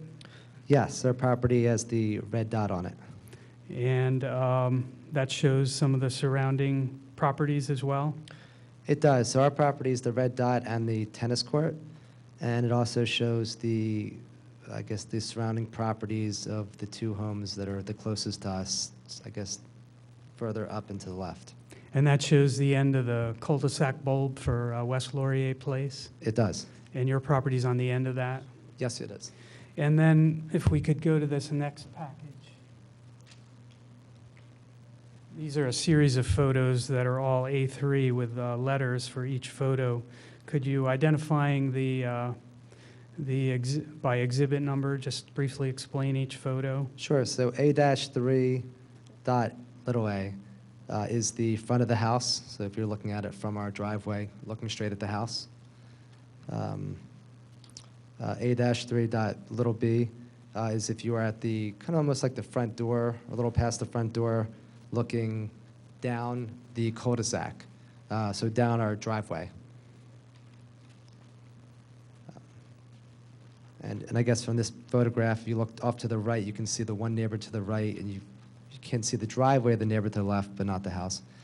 A-3.C, this is the, if you're facing the house, this is to the right of the house, closer to the tennis court, and you can see the walkout basement. So the house is built on a hill, so that the basement you can walk out of. A-3.d, this is the back patio, so in the back of the house, if you walked out the back area, it's the patio. A-3.e, this is the, a little bit to the left, if you're facing the house to the left, if you go around, there's a, right now there's a 4-car garage. We're actually making it a 3-car garage, which sounds kind of weird, but we're putting in, there's really not much room for a mudroom, so we're putting in a mudroom there because we have kids, little kids. I know most people don't do that, but that's what we've done. A-3.f, this is the far back left corner of the lot. It's an almost 3-acre lot, and this is the far left corner where the pool is. This is the pool cover and also has the old pool house. It's very old, it's very decrepit, it's, frankly, it's kind of disgusting. And it's in the setback as well now that we're density modification, so we're ripping all that up and just putting down, the plan is to rip it up and put down just grass in that area. It's also very, very far from the house, so with 3 children, we don't think that's a good place for a pool. And that was originally there in the whole neighborhood, I guess for the main house of the neighborhood before the development was chopped up into 30 different parcels. Another angle of the pool is the pool, and then the pool house just from a different angle. This is A-3.g.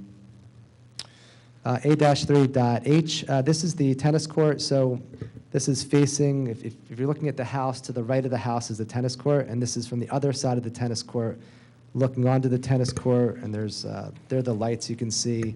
There are 4 lights that are up in the tennis court right now that are functional, that we've been using since we purchased the home in December of 2020. So in the last 11 months, we've used and enjoyed it. You can see there's steps to go into the house, and the basement is, the walkout basement's right there as well. The house is up to the left. A-3.i, different angle from the tennis court. This is from the back of the tennis court. Looking down, you can see the basketball hoop. And this actually looks down, if you keep walking past, this is how far back it is, if you keep walking down past all those trees, and kept going, the house is on the right, and then West Laurier, the cul-de-sac is down that direction. And I think that identifies the Thank you. photographs. And briefly, why did you and your wife purchase this property? So right now we live at 308 West Laurier, which is 5 houses down from the property we purchased. I know that's kind of strange as well. We purchased 308 West Laurier in 2010. We've been there for 11 years. My whole life, my dream has been to have an indoor sport court. That's what I've wanted for my children, for myself. It's a long dream of mine. And so over the years, I've been earning to make money to be able to do that. About 3 years ago, we started looking for properties that had enough land in Radnor and in the Ithan Elementary School District, or 3 children go to Ithan Elementary. We wanted to stay in the school district, so we started looking for properties. We hired architects to help us find properties that would work. So we hired Archer and Buchanan to help us do that. I spent a lot of time with Richard Buchanan looking for properties. And this, I know, if you can indulge me for a minute, a little bit of background I think helps. 3 years ago, my son, who was 7 at the time, now he's 10, was on Google Earth and looking at our house at 308 West Laurier, and my wife looked over his shoulder and said, hold on, there's a property with a tennis court in our neighborhood. We had been there for 8 years, had no idea. At the end of the cul-de-sac, only 5 houses down, you can't tell, because you can't see the tennis court, that it's 3 acres. Almost all the other properties in the neighborhood are under 1 acre. There's one that's about 14, the main one, and then this lot that's 3. So we hadn't spoken to those homeowners. We know most every other homeowner in development. They were older than us and kind of kept to themselves. We sent an email out to them, reached out and said, they're the Bergs. We said, do you have any interest in selling your home? This is perfect. This is in our neighborhood. We love the neighborhood. We've been here for 8 years. Now it's been 11, but we've been there for 8 years. We love our neighbors. We want to be here. It's got 3 acres. We're interested in buying your property. They told us they weren't quite ready yet, but in the next couple of years they would be. We then reached out to, Richard Buchanan reached out to Dave Fiorello to make sure that we could build what we wanted to on this property, the indoor sport court. Dave Fiorello put us in touch with Kevin Kachansky. This is 3 years ago. And we had a meeting here in this building with Mr. Kachansky discussing, is this feasible to build the sport court here? Are there any issues or red flags that you can see? The one that Mr. Kachansky mentioned was, well, how's it zoned? It's R1, but it might be DM. I can't really tell if it's DM or not. And it was kind of confusing because it was originally zoned the property back in the late 90s as DM when they built the neighborhood, but it wasn't filed correctly. That's been since corrected this year. I don't want to get too much into that because whether it's zoned DM or not, that just changes the percentage of impervious from 22 to 27%. Either way, we would be able to build what we want to build either way. It just gives us a little more room. But we're not really exceeding that anywhere close to 27%, even with this, not even close. So once he couldn't give us a green light, of course, but he raised the red flag of just the zoning, and that was it. And so we felt comfortable moving forward. We purchased the home 2 years later when they were ready to sell, and we bought the house in December 2020. It wasn't really the house we wanted. We just wanted the land to build the sport court, so we completely gutted the whole house for the most part and renovated the entire home. That's what we're doing now. That's why we still live at 308 West Laurier, and that's why we own 2 homes in the same neighborhood. So I'm sorry for the long story. I just think people wonder why we have 2 homes in the neighborhood. You mentioned you had David Fiorello involved and you have Archer and Buchanan involved. Is there anybody else that's on the design team for this project? We do. So when we started designing this, we wanted to make sure that we were keeping, and we still want to keep all of our neighbors happy. These are neighbors not only we're friends with and been friends with for 8 years, now 11 years, but these are going to be our neighbors after we purchase the house and after we build this. So we hired a landscape architect as well. The landscape architect is to make sure that whatever we build, it's going to be out of sight, or if anyone can see any of the building, that it will fit in with the neighborhood. We also have HOA guidelines as well, and of course we're going to follow the HOA, and I think you have questions later on about that. But we've also brought on, of course, a builder. We brought in Ken Casella. I know he's here tonight as well. So one of the top builders in the area who I've looked at his work and know how clean he is and how the construction disturbances are at a minimal in other neighborhoods that he's built large homes in. He's also built sport courts, indoor sport courts. Richard Buchanan and Steve Bollinger, who's here tonight, his partner, had built sport courts as well. So that's why we assembled this team based around architects, builders, and civil engineers that have done this in the past. And Dave Fiorello was actually the original engineer for the Laurier development back in the late 90s. So we knew he would know the property and we knew the land in and out, and that was that we thought was important to us. So I was going to have you describe generally, and David will do more specifically with plans, the project. You've already hit on most of it, so I won't go back over that. You hit on the sports court and the moving of the pool. Can you talk about the reason for the driveway extension and some additional parking? What got you started with that? And Sure. So originally, we weren't planning on putting a driveway and I guess an amended or additional driveway with some additional parking in the back of the house. It wasn't our intention to do that.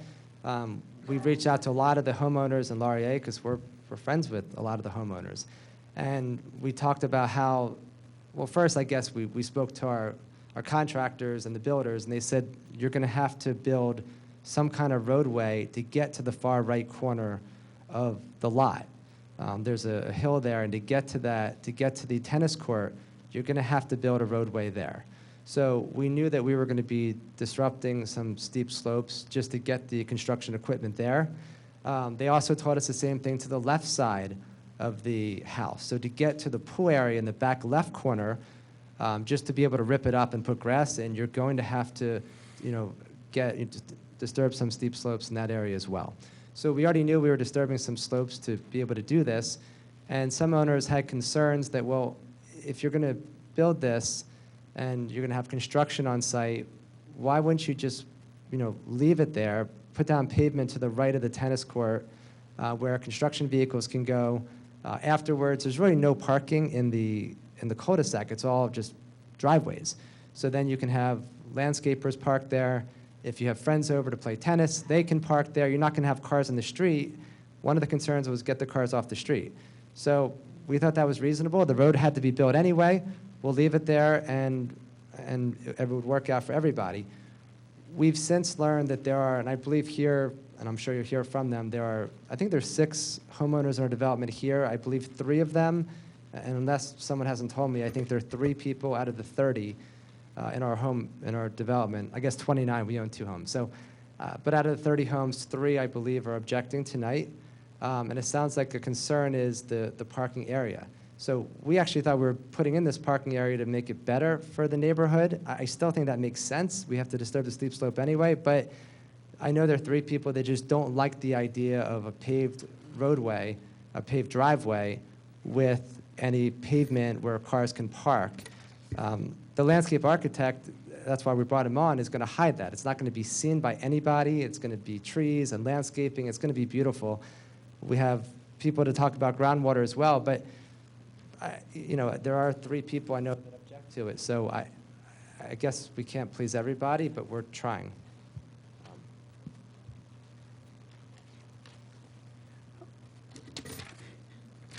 And did you also take a preliminary visit with the homeowners association?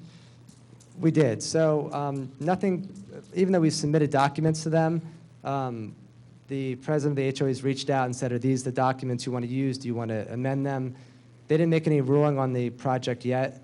I've asked to hold off on that as far as submitting other documents until this is done, and then we'll submit all the documents. But the HOA has to approve everything. The HOA, it's 5 board members on the HOA. Part of the HOA guidelines is they can actually create a new committee, the ARC, Architectural Review Committee. That's been done. I believe there are 9 or 10 members of the ARC, and they will be able to follow along with our project and make sure it conforms to the HOA, the HOA bylaws, that the roof is consistent, the building's consistent. Whatever they, obviously say, we're going to have to follow and certainly we're willing to do that because we're in a HOA development, and that's what we're going to do.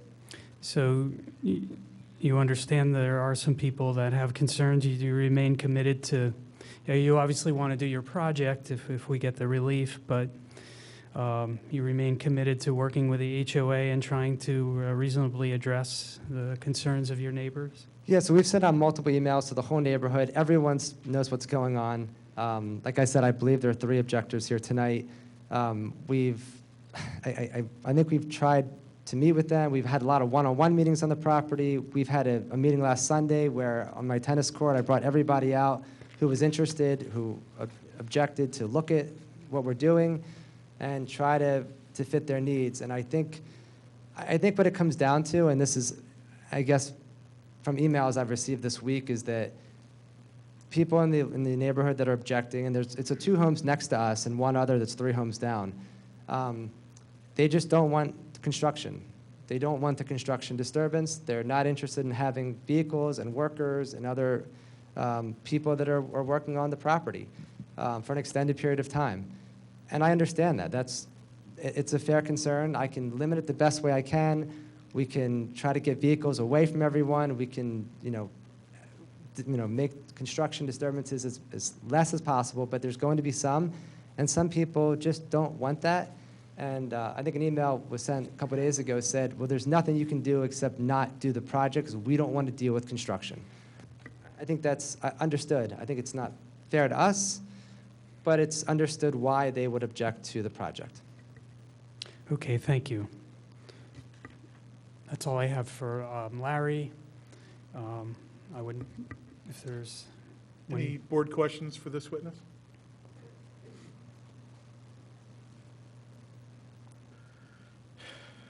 Keeping with tradition, I'll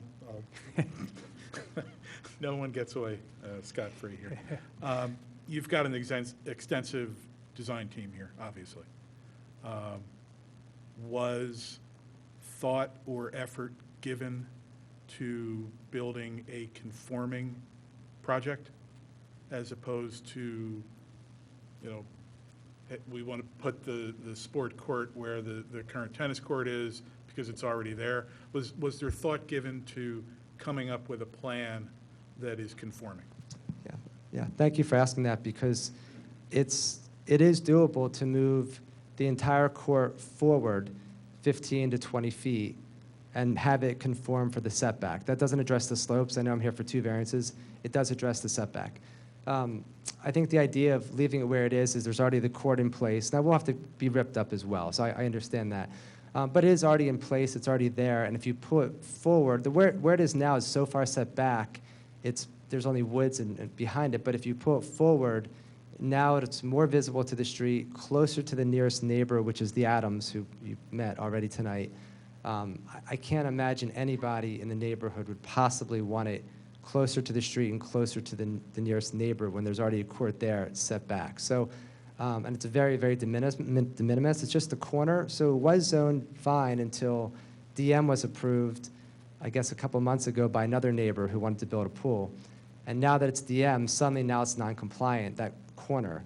But again, to move it forward, I think would be a disservice to everybody else in the neighborhood. As far as the steep slopes go, just based on where it is, just to get construction vehicles back there, there's no other way to do it except disturb the steep slopes. So whether we then rip up the driveway, which I guess is disturbing the steep slopes a second time, or we leave it, that's the only way to get the equipment back there. Does that answer your question? It does, thank you. And I'm sure Mr. Fiorello will talk to us about the exact location of those slopes and whether those slopes would, whether it's merely the process of construction that's disturbing the slopes, or if it's also the placement of improvements that are constructed. So we'll hold that question for Mr. Fiorello. You would know better than me. I would know. I did have one question now. I thought I understand from reading the material that in addition to the tennis court, inside the building, there's going to be other sports. What are they? Yeah, and that was a question asked. I didn't answer it fully. I apologize. So it's on the tennis court. It's going to be the exact size of the tennis court as far as the sport court, with an addition of the far right corner, a batting tunnel My son's a big baseball player. So not the full length of the court, but in the far right corner, farthest away from everybody, would be a slight extension for a batting tunnel. Attached to it would be the pool house, which is kind of the back of the house. So right now the house is all the way back to the left. That pool house would now be attached to the sport court, which would end up behind our house. And then right outside the pool house would be the pool. That's where we'd be moving the pool to. So it's basically behind our house and not all the way out to the left, almost, well, very far away. Is the batting tunnel the smaller rectangular structure to the left of the proposed tennis court? I don't have the map you're looking at. It is a small rectangular structure, that's correct. Yeah, I can point it out. So this, we're going to get to this later, but this is going to be A8, Sheet 2, the proposed plan. So this is the tennis court that's already there, this big rectangle. This is the addition to the court, which is the smaller rectangle, which is the batting tunnel. The proposed area, pavement area, is to the left of that. And then you can see it's attached to the home, to the basement, because it's a walkout basement. And then this structure here That triangular area? would be where the pool house would move from. Right now, the pool house is back here, so it would be here.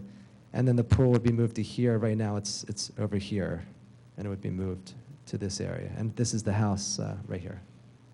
I'm not sure if that... So this is to answer your question, this is the batting tunnel area, this back corner of the court. And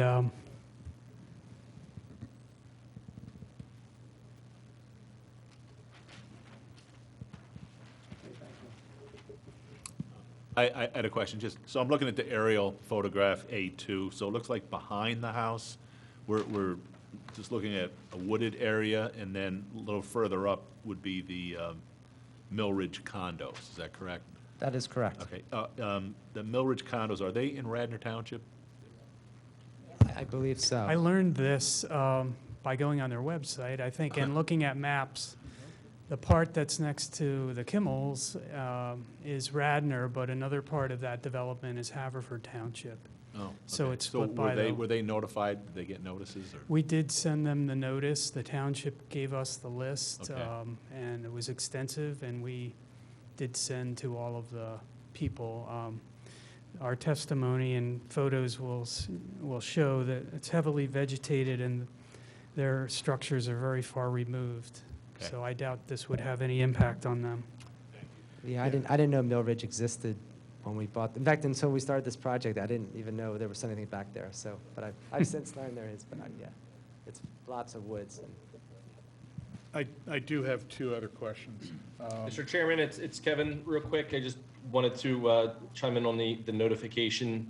As we tell all applicants, particularly on the border of the township, we provide addresses of Radnor Township residents only. It's their responsibility, if there are properties outside of that fall within the parameter, to send to. So I don't know whether or not they reached out further beyond Radnor Township. We did not. Did you reach out further?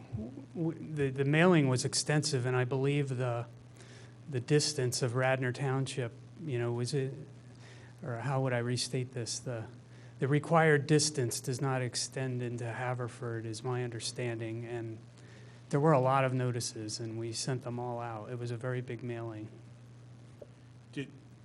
So I think Did you have to obtain a survey of the Mill Ridge development to make that determination? How did you determine that answer?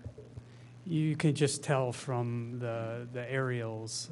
It's a very big development, and the open space alone along the back is a pretty significant distance, and then it's a while before you get to Haverford Township. And as I said, it was one of the bigger notices I've done. Okay, two other really fast questions. I appreciate your patience. The parking area that I guess, is the sort of the laydown area for the construction and parking for construction folks that will be retained as permanent parking after the project is completed, should we grant relief. There's no request in terms of impervious coverage or anything like that. It's well within the requirements for. That is correct, yes. I think 27%, and I think maybe Dave Fiorello can comment, but I think we're even all done, probably closer to 22, so not even close, yes. And the other question, and I think it's going to help us put in context testimony that we may hear a bit later. Are there renderings of this structure in addition to simply the plans? Has your architect prepared renderings? Yes, there are some renderings of the structure. Do you have any that you could make available to the board? I believe that. I don't know if we have any with us. Well, you'll have to check. Yeah, I don't know that. I know that today was more focused on the slopes and the setback, so I don't know about the structure itself. Right, and part of today is impact on the neighborhood. And part of the impact on the neighborhood is what the thing looks like. So it's part and parcel of what we're doing here this evening. So that's why I asked whether there were renderings. Yeah, I'm not sure if we have them. We'll check that. Have renderings been shared with neighbors? Of the full project that's done with the roof and everything else? That's correct. I believe no.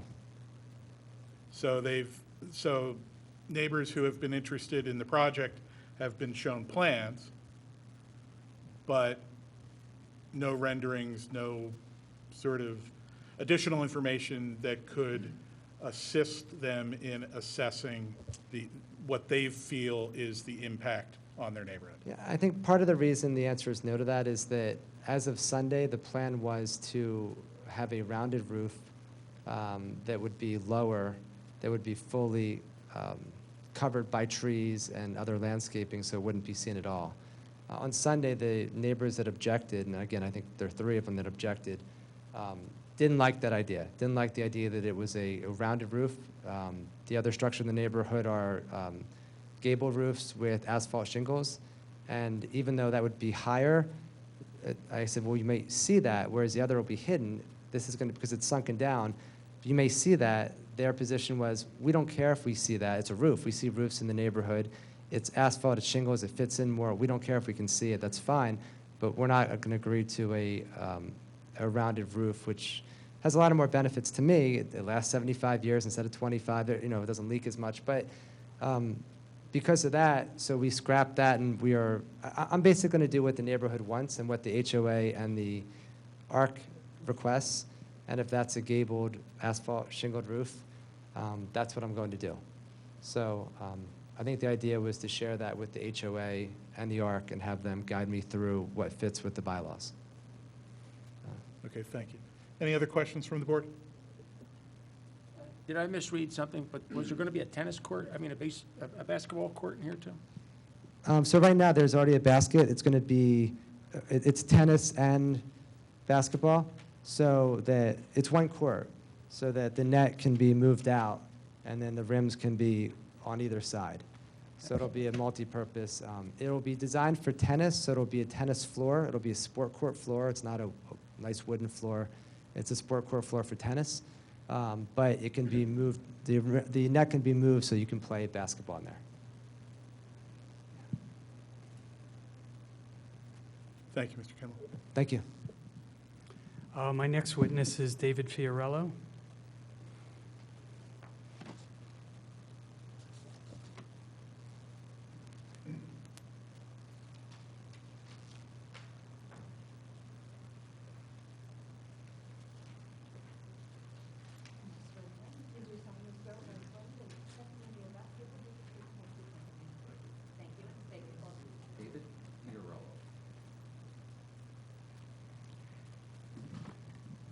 David, are you a licensed engineer in the Commonwealth of Pennsylvania? Yes, I am. And I've handed up Exhibit A4. Is this a brief summary of your educational and professional background? Yes, it is. Are you familiar with Radnor Township land use and development codes, including the zoning ordinance, grading requirements, stormwater provisions, and the like? Yes. How long have you done civil engineering work in Radnor Township? Close to 30 years. And have you regularly appeared before this zoning hearing board and other Radnor Township boards and commissions? Yes. I'd like to offer David as an expert in civil engineering and land development. Without objection. Thank you. And you are the civil engineer for Mr. and Mrs. Kimmel for this project? Yes, I am. And the plans that, the site plans, except the landscape plan that we'll be showing, were prepared under your supervision? Yes, they were. And are you familiar with the property? Very much. Were you involved as the engineer for the original Laurier subdivision and land development? Yes, I was a design engineer back in 1996 when the development was originally approved. And I have for the record some of the sheets of the Laurier development plans I've marked as A5. We're not going to go into these in great detail, but I'm going to hand these out for the record. Sheet A5A is sheet 1 of 31 of the illustrative site plan. Sheet 2, which is B, is illustrative site plan notes and reference, and sheet 3 is sheet 31 of the original plans, which was the record plan. And while I do that, I think it was C, while I hand them out, maybe you could turn to C. I think that is the sheet that has the lot numbers, and if you could identify the property by location and number.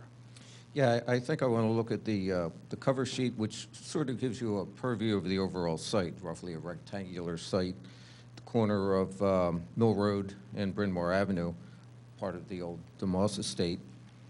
And while sheet 3 does show the record plan, shows all the lots, it is quite cluttered with dimensions and meets and bounds and all the things that go with record plans. But Lot 20, the Kimmel property, on this plan is in the lower right-hand corner. It's a rectangular piece of property, roughly 3 acres, and I think it's a little clearer on this cover sheet. I'm pointing it to here, the lower right-hand corner of the overall property. Laurier was part of a density modification subdivision where open space was set aside. Some of the smaller lots were created, so it doesn't meet per se with all the R1 zoning requirements. So there are lots that are smaller, lots that are larger. And again, this lot fronts on Mill Road. It's got access through a driveway, through an easement on the adjacent properties. But it is around the perimeter of the property, and as part of the density modifications requirements, there is a 50-foot perimeter setback and a 75-foot setback off of the roads. So when we were talking about those setbacks, since this property is in the corner of the site, they are impacted by those perimeter setbacks as required. Did you also get involved in the grading permit plans for the construction of the new homes and related improvements in Laurier? Yes, I did. So is that the typical process? A subdivision and land development plan would be approved by the township? Yes. And then a grading permit is required by the township for all the infrastructure, so a separate permit was submitted for the roadways and stormwater management systems and the like. And the builder submitted individual grading permit plans for each of the lots as they were built. And that's a typical process with a subdivision? Yes. You create the lots on the subdivision plan, and then the builder comes in and gets the permits to improve those lots? Usually at the time of the subdivision, the lots are created, the actual buildings haven't been determined, the footprints haven't been determined. So for instance, on the illustrative plan, as you can see here, there are various footprints shown to demonstrate feasibility. When the builder actually sells a lot and has a contract for a house, it usually is a different footprint. So the grading plan is submitted to reflect what is actually being built on that lot. And I handed up while you were going over the details of Laurier, Exhibit A6. What is this document? This is the application for grading permit that was submitted by Bentley Homes, the builder at the time, showing basically the application form that accompanied the plans for the permit that was submitted at the time. And that was for this lot? Yes, it was. And it says, or the next page is the actual permit? Yes. And that's or that's part of A6, the second sheet. And I also handed out A7. Were those the grading permit plans that accompanied that application and permit? Yes, they were. It shows the placement of the house, the grading, the driveway, shows the existing tennis court and the other facilities that existed on the property at the time. Now, when we filed this application, you had prepared the site plans, existing conditions, and proposed, and they were attached to our application at A1D, is that correct? Yes, they were. And we hadn't had an opportunity to do the right-to-know request with the township, and we hadn't obtained the actual grading permit that had been issued. Is that correct? Correct. And after we got that, did you have occasion to review the plans at A1D, and did you decide that the plan should be amended as to how they showed the slopes? Yes, on that plan, I had delineated what I had determined as the various steep slopes. Which plan are we referring to, George? I was referring to the original plan, A1D, that we had filed, and this is the lead-up to showing you a revision of that plan that just, and Mr. Fiorello is going to explain that he changed the way he designated the slopes based on the information from the grading permit that we subsequently received. So I'll go ahead and hand out A8.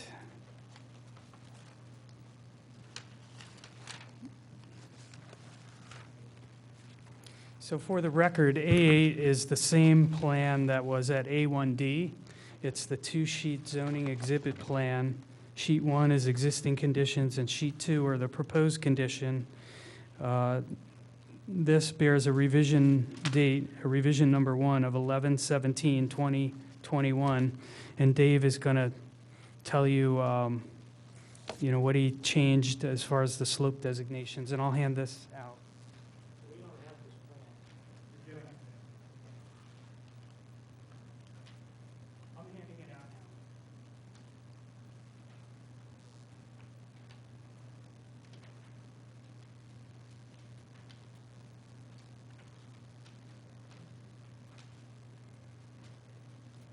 And it's the same plan as far as the existing conditions and the proposed conditions. Nothing changed there. Correct. It's just, David explained, you had some categories for the slopes and what was modified just to make it more accurate based on the permit that we had found in the records.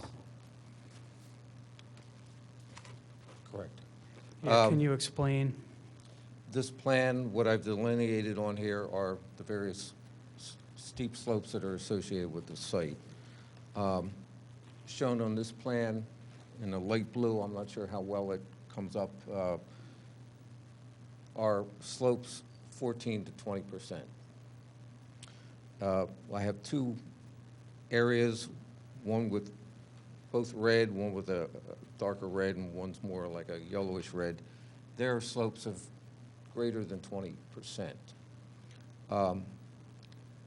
There are slopes that were man-made and approved as part of that grading permit from 1998 that we just discussed. And I have delineated them in the lighter pinkish or yellowish red as man-made slopes approved by the grading permit. I had originally assumed that some of these slopes down here that I'm showing as man-made slopes not approved as part of the permit had been included in that. So I went back and refined those based on the grading permit to show less slopes that were that better agreed with the grading permit that reflected the slope disturbance associated with that and not what I had previously assumed had been disturbed after that. Thank you. And just for the record, there's something in the ordinance that says you should show on a plan slopes that are 14 to 20%. Is that correct? Yes. But the slope ordinance doesn't prohibit you from disturbing those slopes, correct? Correct. And it's the 20% slopes, more than 20% slopes that are the ones that shouldn't be disturbed unless there's relief, correct? Correct. They're the ones that are regulated by the ordinance. Okay. So we're going to refer to Exhibit A8, Sheet 1, which is the existing conditions plan. And you don't need to go over ground that may have already been covered by Larry, but for the record, can you describe the existing conditions? This plan shows the site. Again, I think I mentioned it's roughly rectangular. Mill Road is to my right. Property fronts on Mill Road. There's a driveway access to the cul-de-sac that comes up between the two adjacent lots through an easement. The existing house, based on an updated survey, the existing house, the existing driveway. The pool house in the back, as you can see, part of that is within the entire thing, right? The entire thing. And the one thing that I've noticed on this plan and The setback line is gone. the setback line is missing. I'm showing a dimension line, and if someone can bear with me, that setback line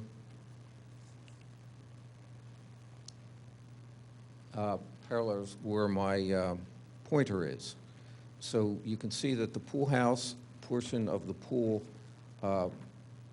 coping and patio, small portion of the tennis court in the back is within that 50-foot setback. I didn't notice until right now that that line is off the plan.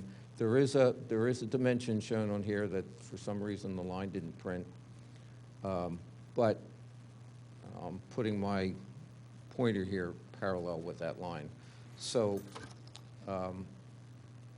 again, the majority of the tennis court is within the buildable area. It's a small corner of the tennis court that extends into that 50-foot setback. And again, the entire pool house and a portion of the pool decking is within that setback. So for the record, your orange pointer is lying parallel on the perimeter setback where the it's dimensioned here at 50 feet. The line just didn't show up on the printer. The encroaching portion is this small triangular piece here. Is that correct? That is correct.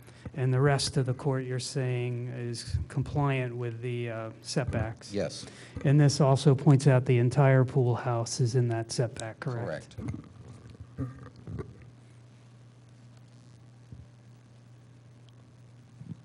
So let's move on to the proposed plans. So if we could go to sheet 2 of Exhibit A8.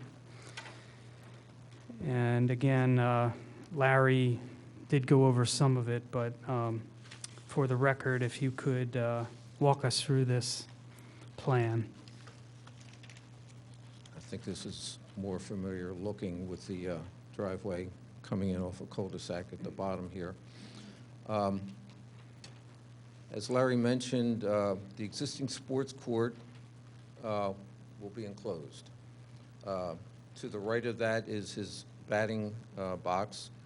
To the left here is the area of the pool house. The pool, as you can see, is no longer sitting in the setback. We've pulled that, and again, that is right within the 50-foot setback line. So there's no portion of that encroaching into that 50-foot buffer. The pool or the building, the existing tennis court, the enclosure of that is on the existing footprint, so that still encroaches. But again, the batting portion and all that have been pulled out of the setback. So the only thing that's remaining is that equivalent area of the tennis court that currently encroaches into that setback. And this shows the new pool location Shows, closer to the rear of the home, as Larry mentioned. yes. Other than perhaps a slope issue that we'll get to that meets other requirements? Yes, it does. And other than the issue with the setback for the tennis court, does the proposed structure and the related improvements comply with all of the applicable requirements of the R1 Residence District and the density modification development? Well, the R1 is the density modification overlay, or I'm sorry, DM is an overlay of the R1 district, so it complies with those requirements of the DM section. And let's just go through some of those for the record. Other than that encroachment, that same triangular encroachment, the proposed structure does meet the setbacks. Do you have the dimensions, how far the structure would be from the nearest property lines that you could go over? Right now, the existing tennis court is 35.88 feet from the property line, so that's that 12 feet, give or take, distance that it's over.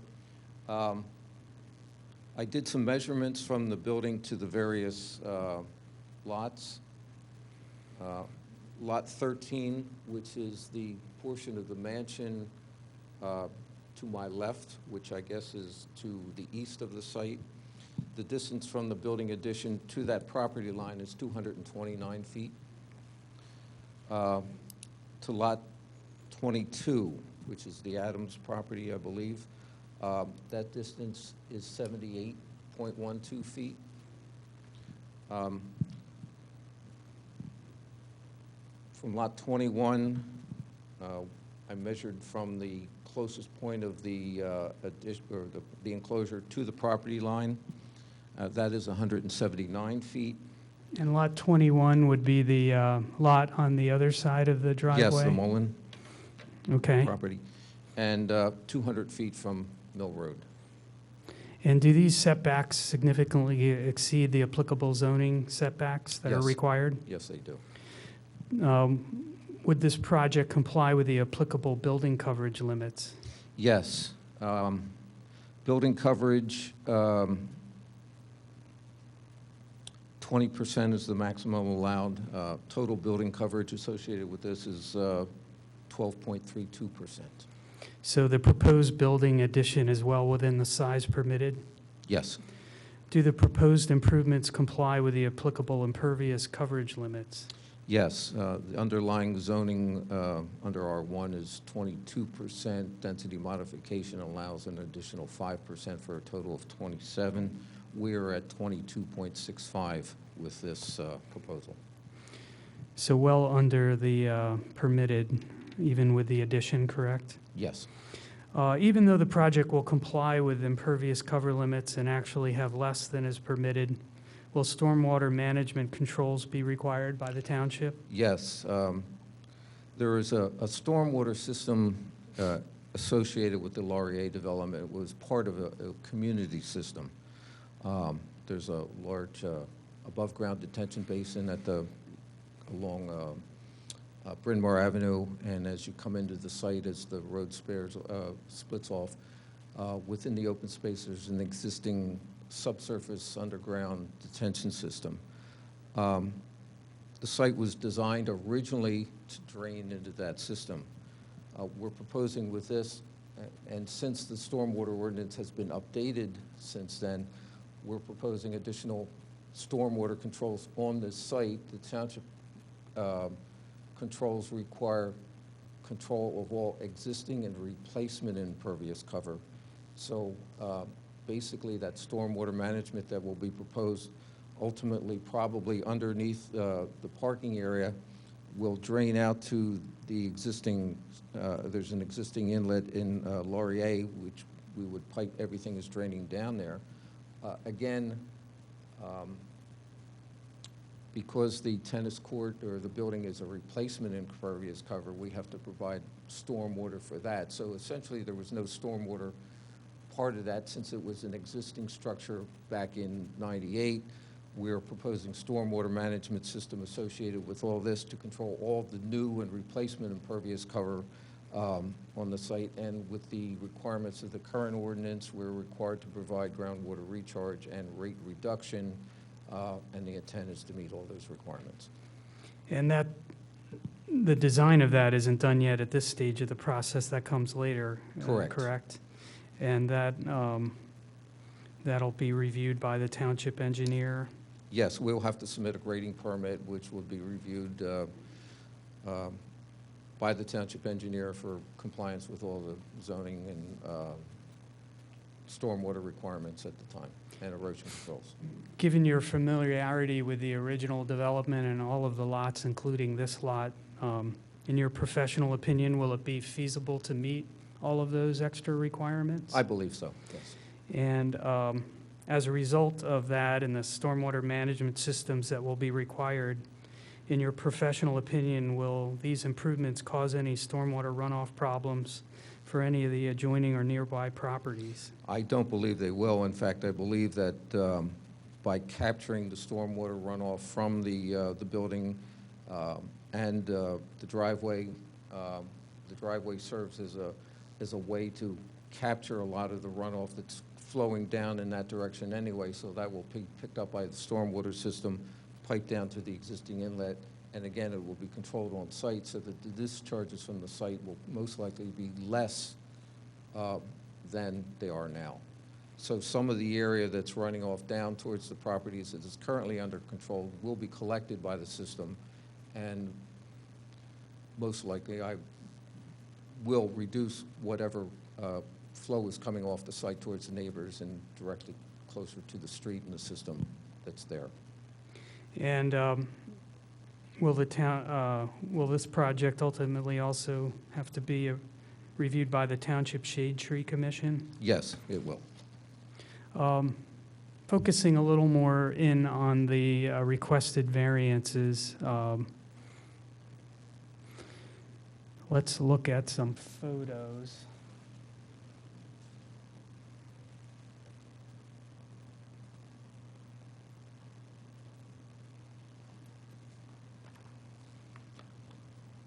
Some more photos. I'm going to hand these up. This is Exhibit A9, A through D.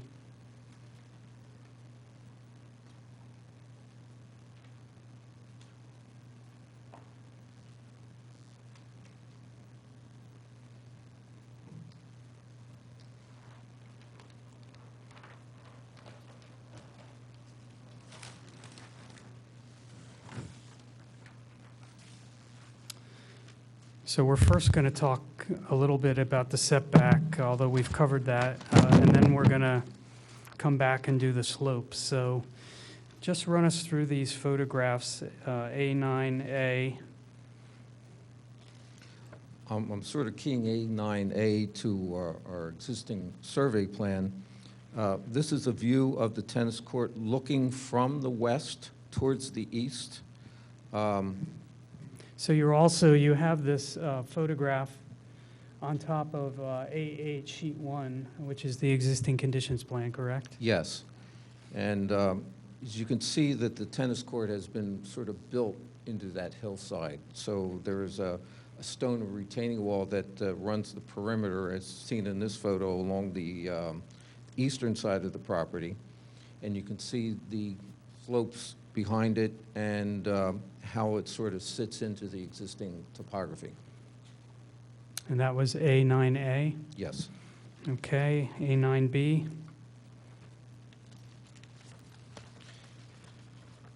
A9B is looking the other direction. So you're standing on the opposite side, on the east side of the tennis court looking west.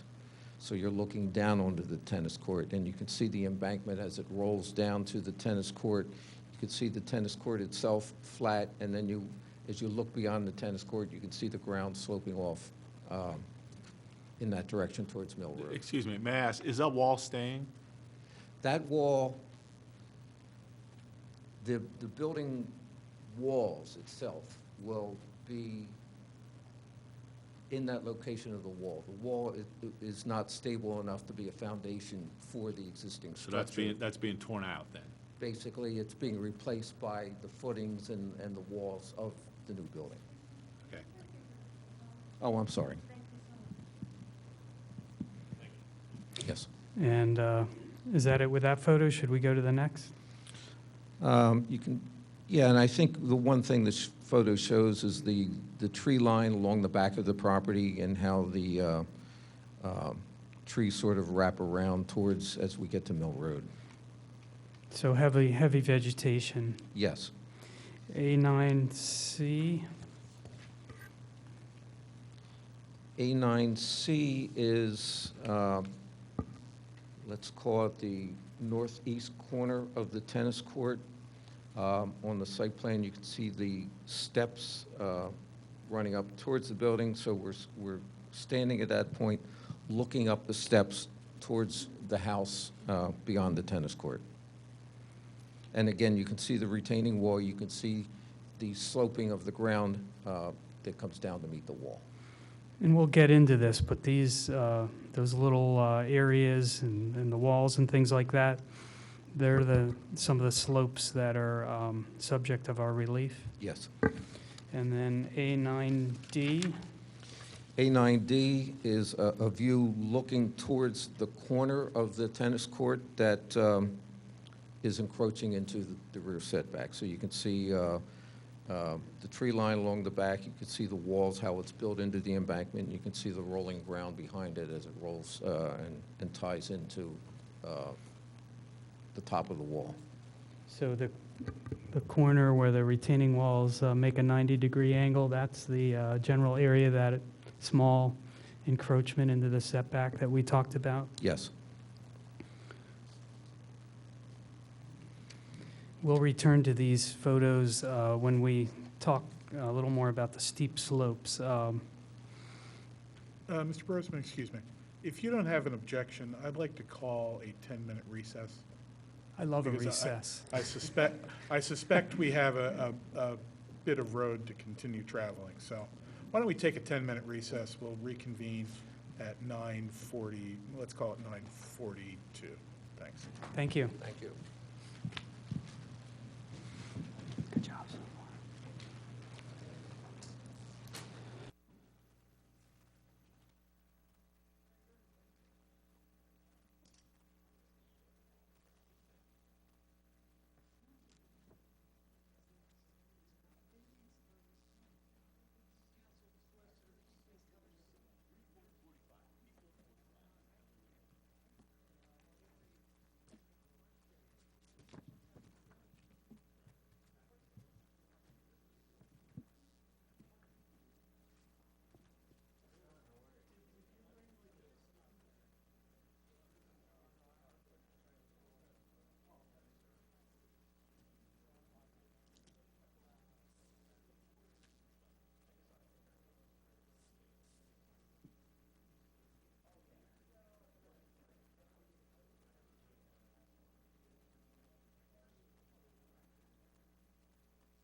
This is how rumors get started.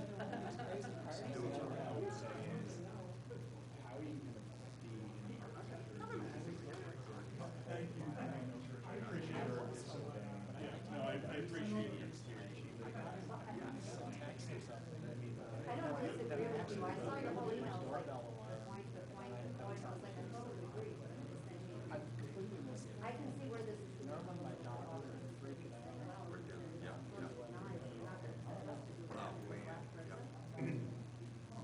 I don't know. I just think we need, I think we need to have the earliest on that. But we put it out back at 9.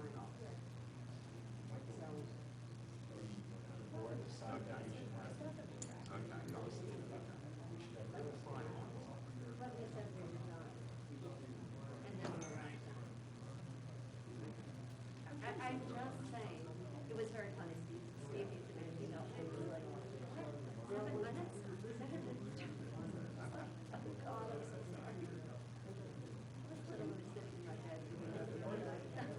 Like, instead they're hanging out on the bed. I need to put this away. It's like, it's my evening. That's great.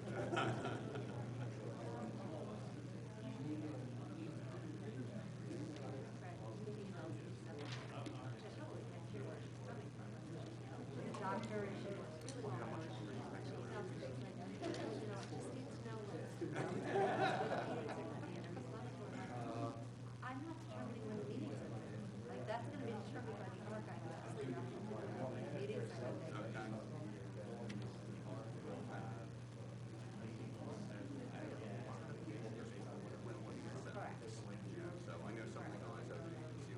and I agree that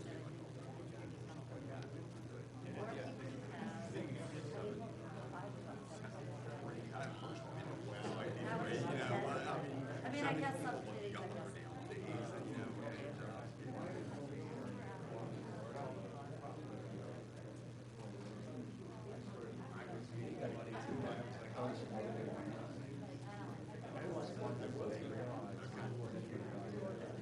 Still out there, Kevin? Well, to be fair, we haven't. Yes, sir, I am.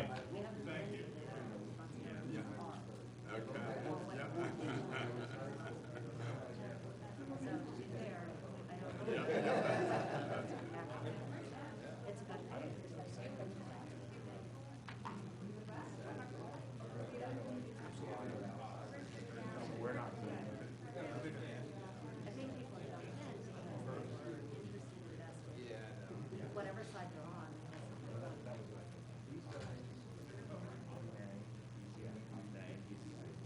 Right. That's really not, it's just an advising.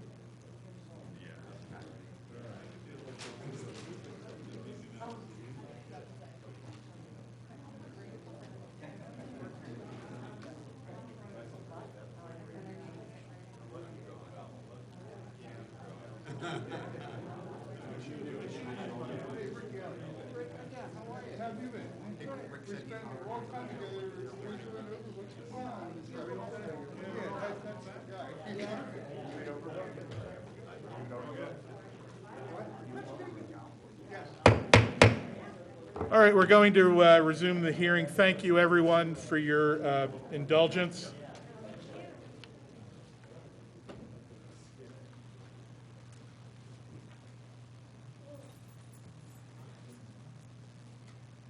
Okay, Mr. Brosman, as I mentioned just immediately prior to the recess, I think we've got some room to travel, so if we can get through the material in an expeditious manner, we'd appreciate it, and I think everyone would appreciate it because we do have a lot to cover. Please resume your question. Okay, I'll do my best. Thank you.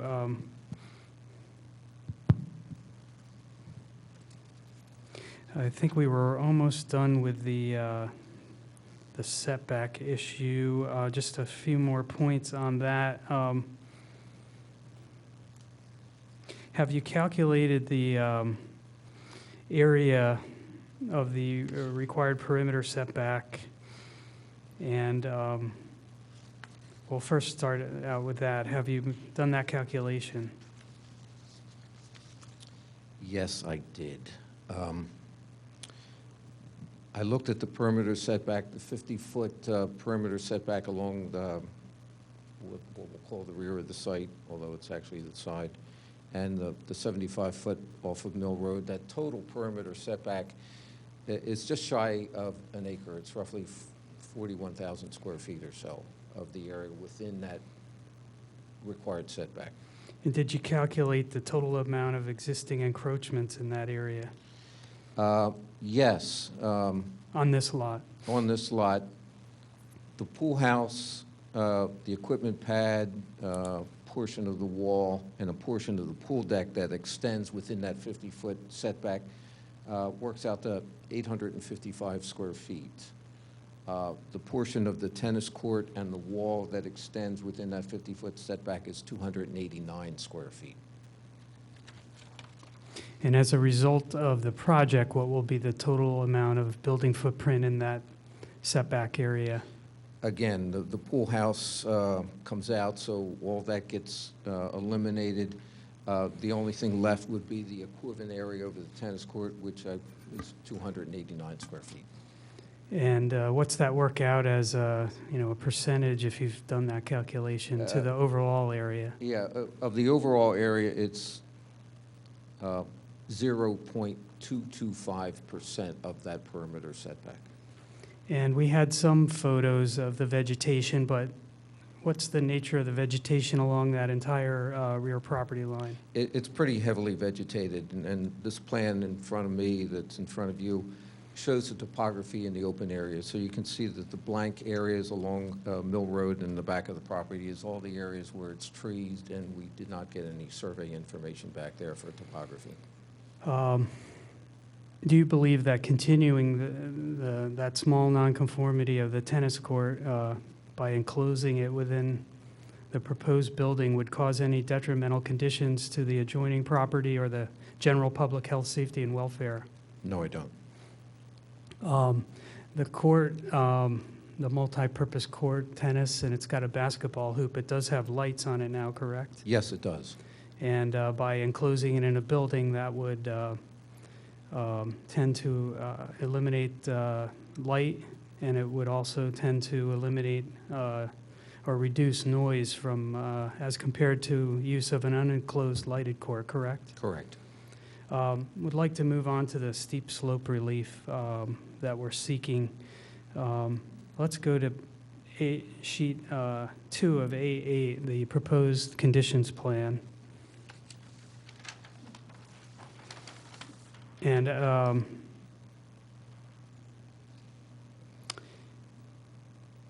can you go over on this plan how you designated the slope areas? We talked about that before on the existing conditions plan, but are the same slopes also shown on this plan? Yes, so all the improvements were overlaid on the basic existing conditions plan. So the slopes that are shaded here reflect those same slopes that are shown on the existing conditions plan.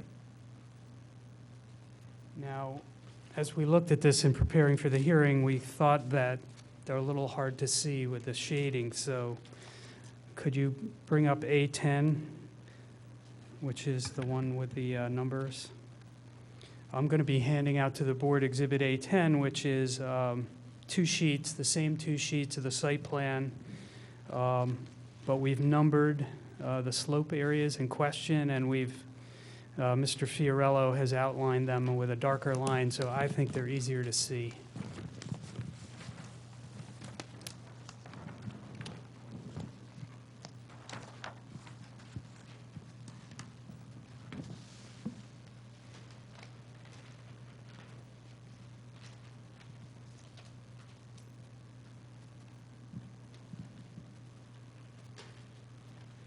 So this is A10, sheet 1. This is the same existing conditions plan, correct? Yes, it is. And you've outlined the slopes with darker blue lines and put numbers on various areas, is that correct? Yes, I did, and I noticed the way we're looking at this plan now that the numbers are upside down because the plan is upside down, but I think it's easier to read because they're sort of focused on Laurier cul-de-sac and looking into the site. Okay, and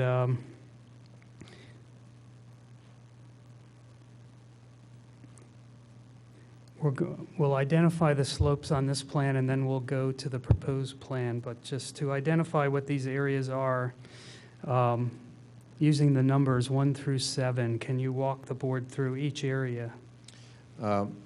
Number 1 is sort of in the northern edge of the site, off to sort of in front of the existing tennis court.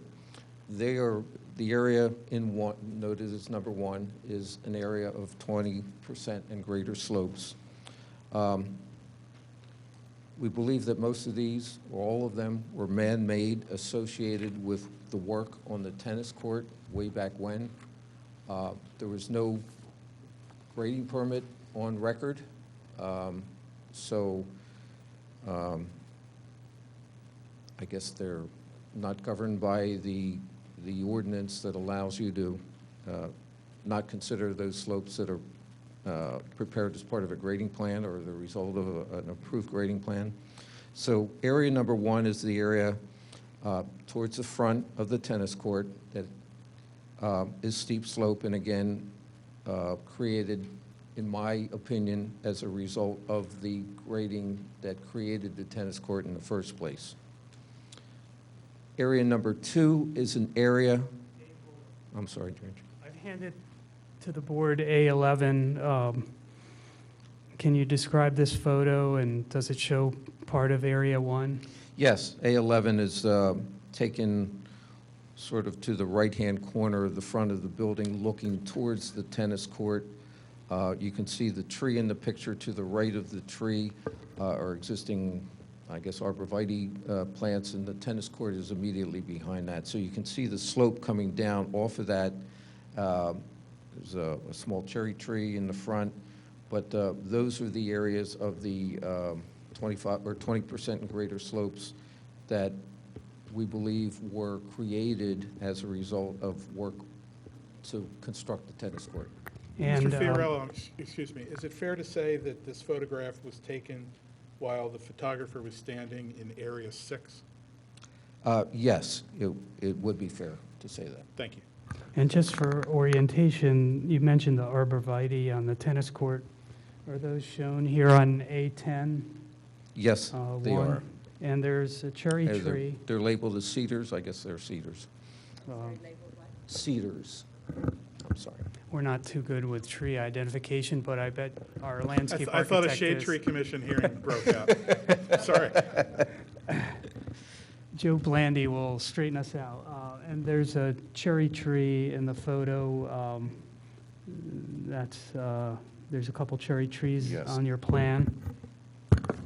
Okay, that was Area 1. You were going to go on to Area 2 before I interrupted you. Okay, Area 2 is the area immediately to the west of the tennis court, which were shown in some of the other photos. You can see, it's my belief that the ground was contoured to come down to meet the top of the wall of the tennis court. So, again, we believe they're man-made slopes, but again, they weren't created as part of an approved grading permit that's on file. We'll leave it at that. And these wouldn't have grading permits, not because something was improper, just way back then, they didn't have that type of thing, correct? Correct. I said we would return to these photos, A9A. Maybe you could look at A9A and point out any of these areas that relate to Area 2? You can see the wall in A9A, and immediate behind that, you can see the rounded off embankment, and that's the area of shown in number 2 as those steep slopes. And Area 2 does wrap around. Yes, it wraps around to the south side of the tennis court in addition. And A9B, you can see these areas as well. Yes.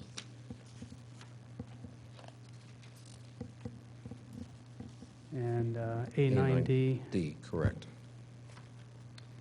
Let's go to, and do you believe these were made when the tennis court was constructed? I do. Area 3? Area 3 is an area behind that. It's a little bit of steeper slope. I think it's a result of the work within that hedgerow that's in there. There's some mulching, and the grading is probably the topography associated with that, but it pretty much follows that hedgerow that's shown in A12. And if you look at A12, you can sort of see the humping in there, which we believe, again, is a man-made portion of steep slope. Again, there's no permit on record for that area. Let me just confirm that, Mr. Fiorello, because we were getting A12 as you were describing A12. A12 is Area 3 located? Yes. Thank you. And in A12, there's a hedge that you mentioned. Is the hedge generally shown on the plan? Yes, it is. A10, sheet 1? Yes.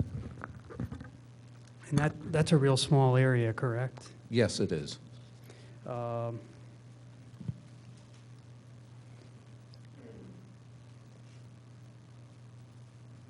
So now we have covered areas 1, 2, and 3. These are the ones that were not covered by the grading permit that was in A6, correct? That is correct. And now we're going to go to area 4, 5, and 6. And I'll have you describe each of those, but these were all created by virtue of the work done pursuant to that grading permit and grading permit plan at A6 and A7? Yes, they were. There's Area 4 is a small area behind the tennis court adjacent to a set of stairways that leads from the tennis court up to the patio behind the house. That was shown on the original grading plan. Area 5. I'm sorry.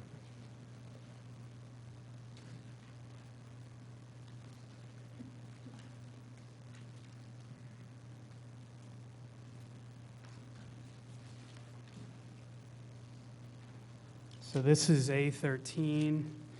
Is this a photo in the area of Area 4?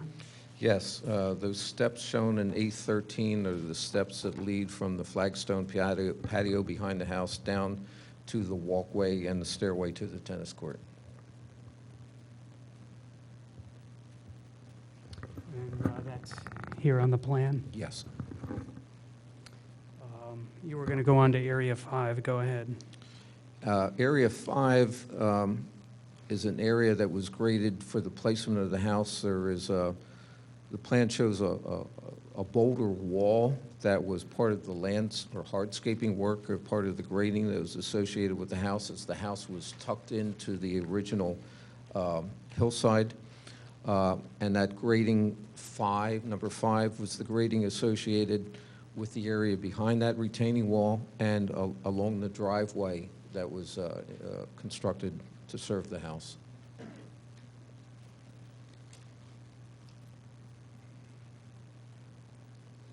And I've handed out and placed in front of you a series of photographs at A14. Are these photographs taken at various points in Area 5? Yes, A14A was along the side of the driveway. Get these on the camera. Okay. Go ahead. A14B is the area behind the driveway that shows a portion of that boulder retaining wall behind the house.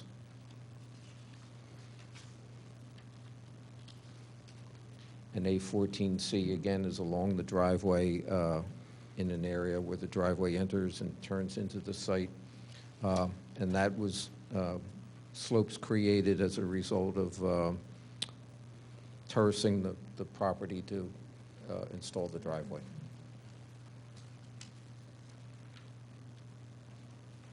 And I think that brings us around to Area 6. Area 6 also was part of the original grading permit. As you can see, there's a little portion of that not delineated in Area 6, which is an existing boulder wall. There was grading done to facilitate the installation of the driveway. Again, the terracing for the house, and those slopes were created as a result of the grading for the construction of the house. And the portion of the slope shown on A15 would be the slope in excess of 20%. Again, yes. And that boulder wall that's in the picture is noted on the plan sheet, A10, sheet 1, correct? Yes.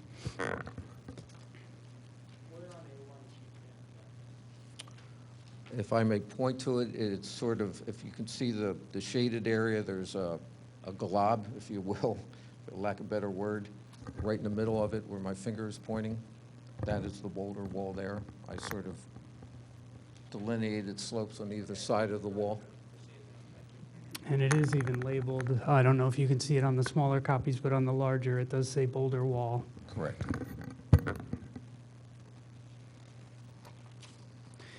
For the record, there is an Area 7 on this plan, but that's not being disturbed at all, correct? Correct. As you can see, there's a grass area labeled there. It was flattened out. It appears to me rather obvious that some grading work was done, and I think that it's my opinion that Area 7 was man-made, but again, it's not part of our application, but we wanted, since it was shown on the plan, we wanted to point that out.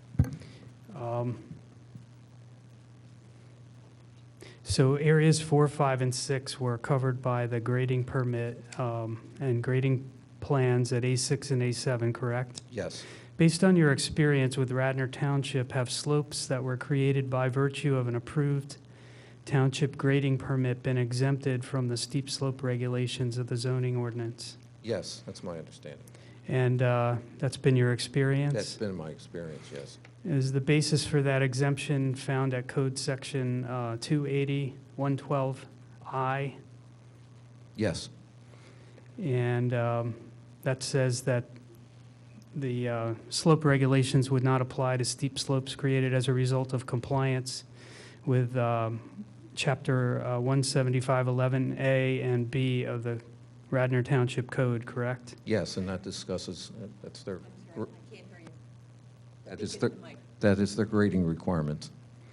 So that's the sections that require you to get the grading permit, correct? Correct. So let's go to A10 Sheet 2, which is the proposed conditions plan.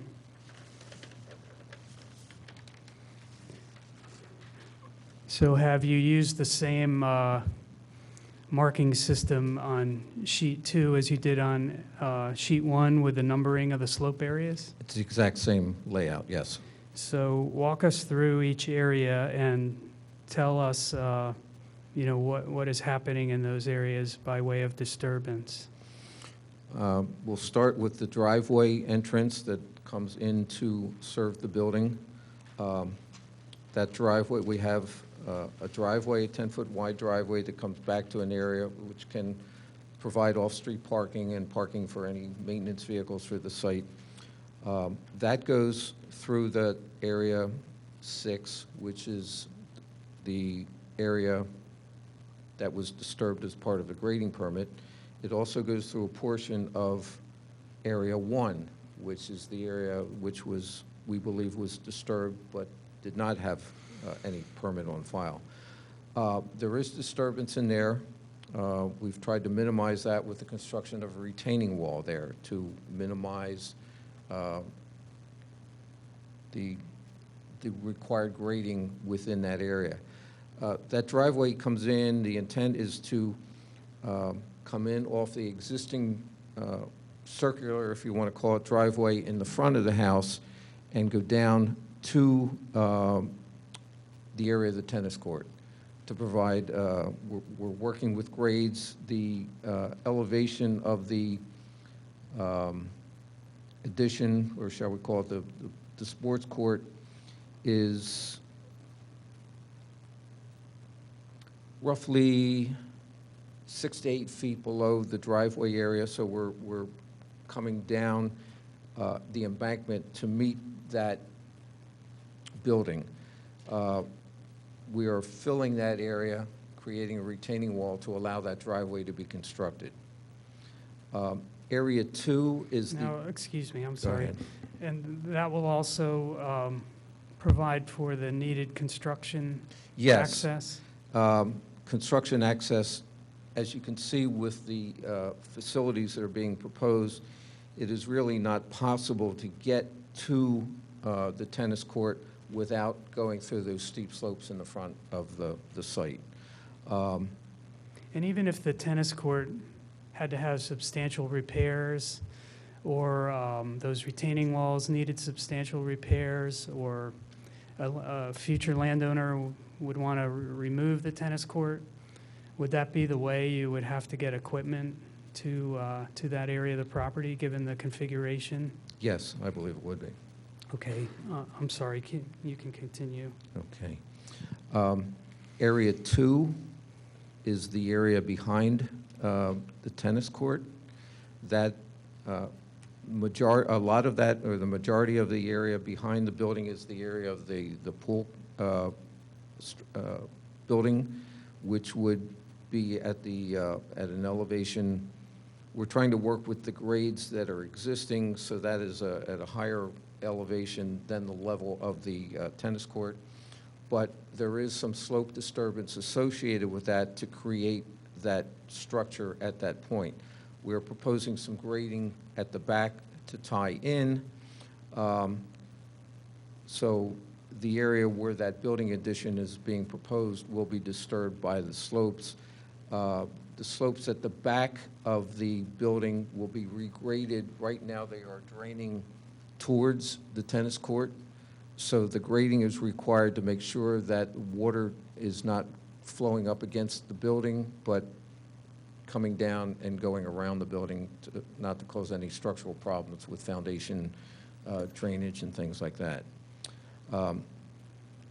Same thing with Area 3. That is the area where the pool house transitions to the pool. That area would be disturbed by the construction of the pool and the associated grading required to bring the adjacent ground together with that pool structure. There is a retaining wall proposed along the back of the pool to minimize the amount of grading.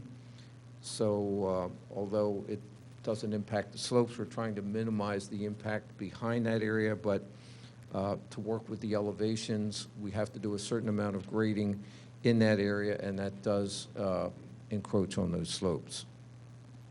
I think you're up to Area 4. Area 4 is, again, an area adjacent to the driveway. Oh, I'm sorry, that was the area behind the house.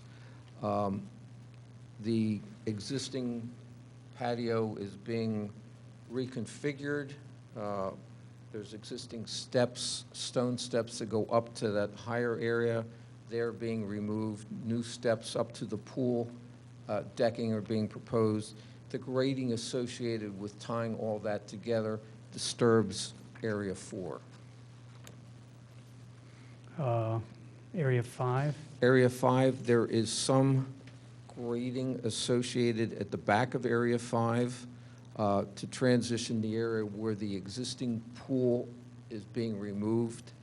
That area will be filled in and the ground graded from that higher elevation down to the lower elevation where the pool decking is. So there is some grading required to tie that grading at the back of the house into the existing retaining wall so that we can maintain drainage and properly work the grades in for ease of maintenance. During construction, access will have to be acquired to the back of the site to remove the pool house, and to work from that area for the construction of the pool. So we're going to have to provide some type of temporary access to the back that will come off of the driveway and disturb a portion of that steep slope along the driveway to allow construction vehicle access back there. So there will be, we looked at an area, I think that was shown on one of these photographs. It's between the trees so that we can get construction vehicles up there. So we're looking at a swatch, maybe 20 feet wide or so, to get construction vehicles up and equipment to serve that area in the back. So that area will be disturbed. I might have that photo. A14C, is that the area you were thinking of? Yes, A14C, you can see there's an open space off the driveway that will, allow access to the back of the lot to service that. So that area, again, after construction, would be brought back to current conditions, existing conditions, and stabilized. So that, Trees may need to be taken out to provide that access. We're looking to go between the existing trees, and again, we are providing a landscape plan that we can talk about later, but if those trees have to come out, they will definitely be replaced. and so unlike the area on the other side near Area 1 and 6, this will just be a temporary construction access, is that right? Yes. And you need construction access on that side to reach the pool and the pool house to be removed? Yes, because there's very limited access behind the tennis court, it's difficult to, shall we say, get to the east side from the west and the west side from the east. So I think you're approaching the building construction from both sides.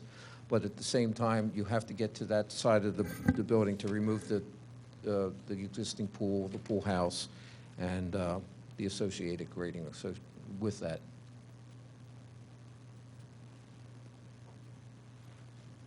So we've talked about these 6 areas. To sum it up, I'm going to show you A16. Is this a chart that we prepared? And give me a minute to hand it out to the board based on numbers that you calculated. Yes.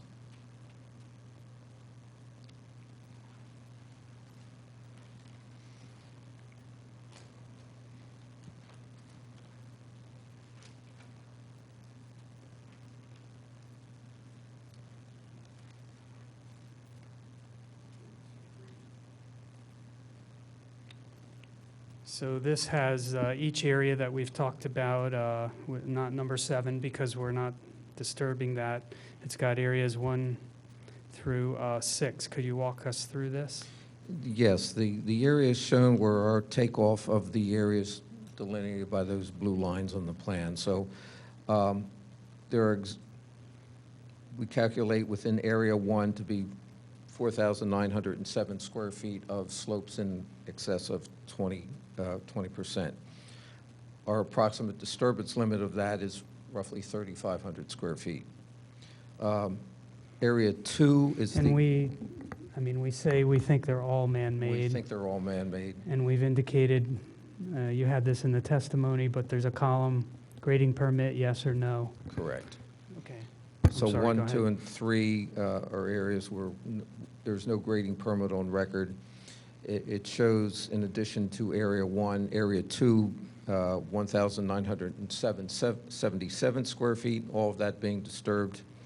Area 3 contains 492 square feet. We figured that all of that would be disturbed. That was that small area That- under the hedge? Yes. Okay. So that area totals 7,376 square feet of steep slopes, for which no grading permit is on record, and we're figuring on disturbance of 5,969 square feet. So about 6,000 square feet. Correct. And the whole lot is almost 3 acres, correct? Yes, 128,000 square feet. And then the areas that we believe should be exempted, you have those summarized as well? Yes, Area 4, which contains 410 square feet, we figure all of that will be disturbed.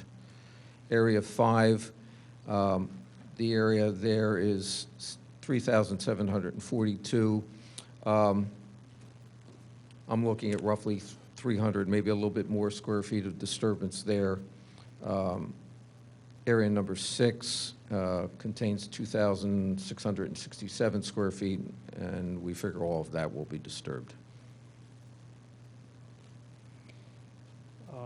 A17 is just a copy of 280-112 of the code, the slope controls that we're talking about. Yes.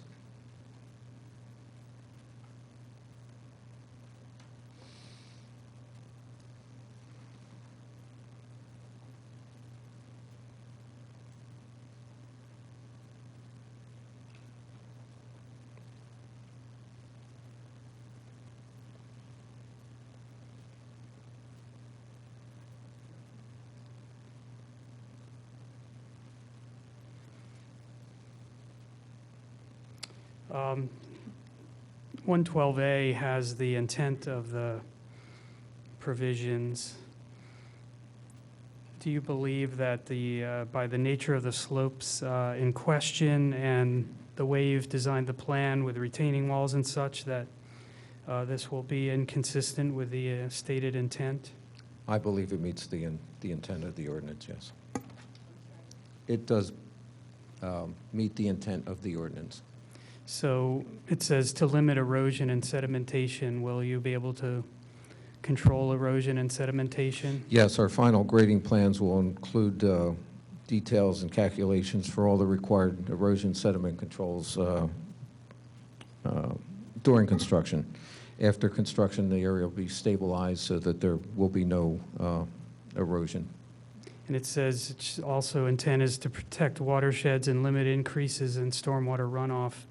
Do you believe that the systems that you'll be providing will be consistent with this intent? Yes, and again, it's a requirement of the township, so we will have to meet those requirements. And you talked about that it might even improve the situation? Yes.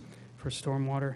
Number 3 is to prevent an increase in the possibilities of landslides and soil subsidence. In your professional opinion, will the work that's being proposed cause an increase of the possibilities of landslide or soil subsidence? No, I don't. One thing I want to point out is the retaining wall will have to be structurally designed, and design calculations and details and everything will be submitted as part of permits that will be required. Number 4 was to maintain adequate foliage cover on hillsides. Are there any substantial hillsides in question here? Depends on what you want to call hillsides, but I mean, we're providing replacement cover. There is landscaping proposed, so I believe we're maintaining the adequate foliage here. Okay. And to protect streams from increases in sediment and pollution, do you believe the plans would harm any streams with sedimentation and pollution? No, I don't.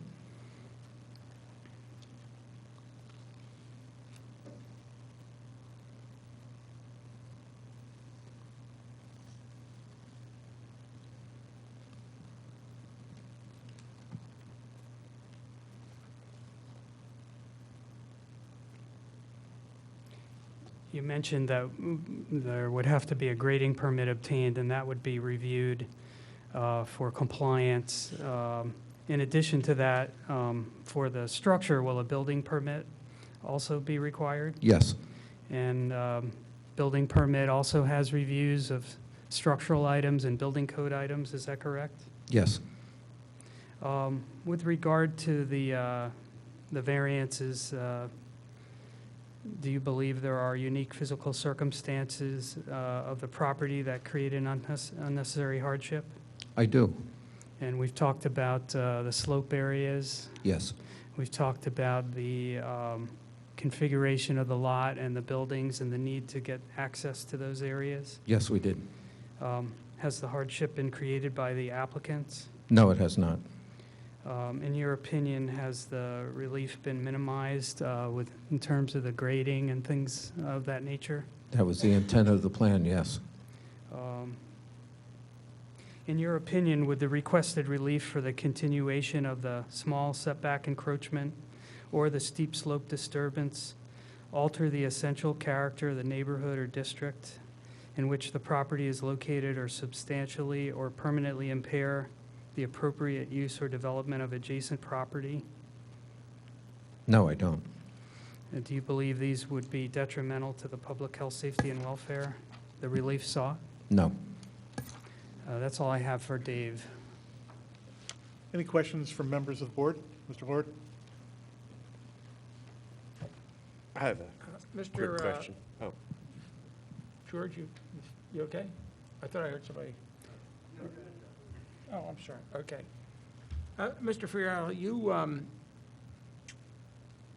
it's my understanding, and tell me if I'm wrong, that the existing tennis court has been there since before this house was built. Yes, it was. Is going to be torn out, is that correct? The surface, But what else is there? There's a wall, that's going There's to a go wall. too, right? yes, All right, so the walls are gone, the tennis court is gone, yes, and you're going to have to build a structure with footers and so on that's going to conform with the Radnor Township building codes and whatever other codes would apply to the erection of this building. Is that right? yes. And the building's going to be, have an HVA system? Most likely, yes. Yeah, heating and air conditioning, Yes. right? Yes, And I'm looking at the original set of plans that were submitted with the application, and just for sake of the record, I'll refer to it. It's Shock Group. Group LLC. It's got your stamp on it as engineer. It's dated October 19th, 2021, and specifically, I'm looking at sheet 2 of 2, which shows the plan insofar as the changes that are anticipated.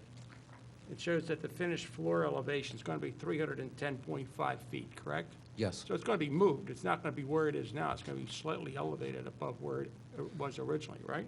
no, the existing elevation of the tennis court is 310.5, But it's going to be inside of a building now. It's not going to be in the open air. correct. And it also shows on my copy that there appears to be two basketball nets and backs. Do you see it there? I can see it clearly on mine.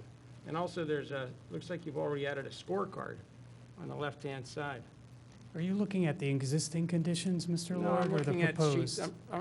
this is the one I'm looking at. The sheet 2. proposed, okay. Yeah, so I mean, this contemplates a building. Tell me if I'm wrong. This contemplates the erection of a building at this site that's going to have a pair of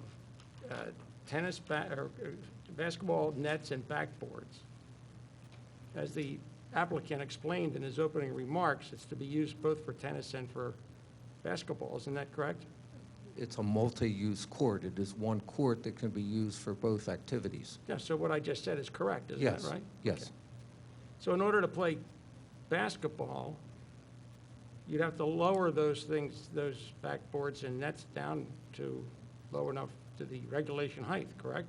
I assume And then so, when you play yes. tennis, you've got to crank them back up again, correct? And yes. they've got to be cranked up high enough so they're not in the way of the tennis ball, the tennis players doing lobs, things like that, correct? Yes. Okay. We don't have any plans for this building here today, do we? Architectural plans, no, we don't. What is the proposed height of the building next to it, which is, I understand, going to be related to a batting cage or a batting tunnel, I think it was called? You know the dimensions of that, the height, the width? We might have to get Steve.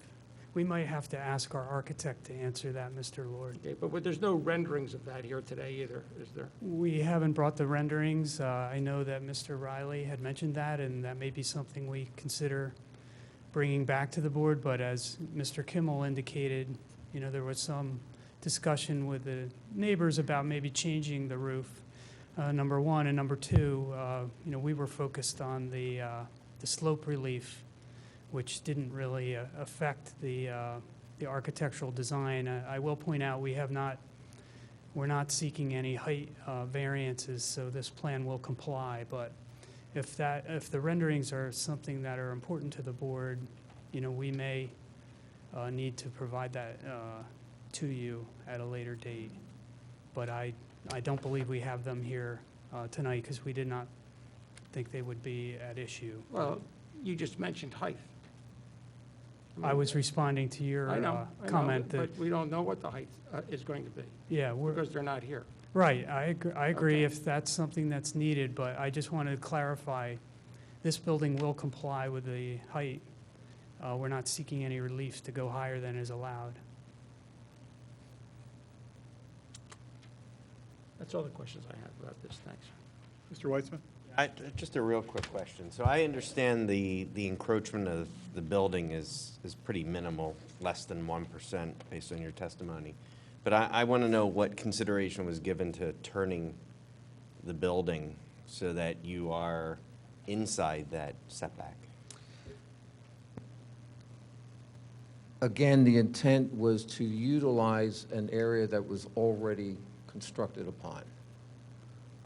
Discussion we had talked about pulling the building forward to get it out of that setback.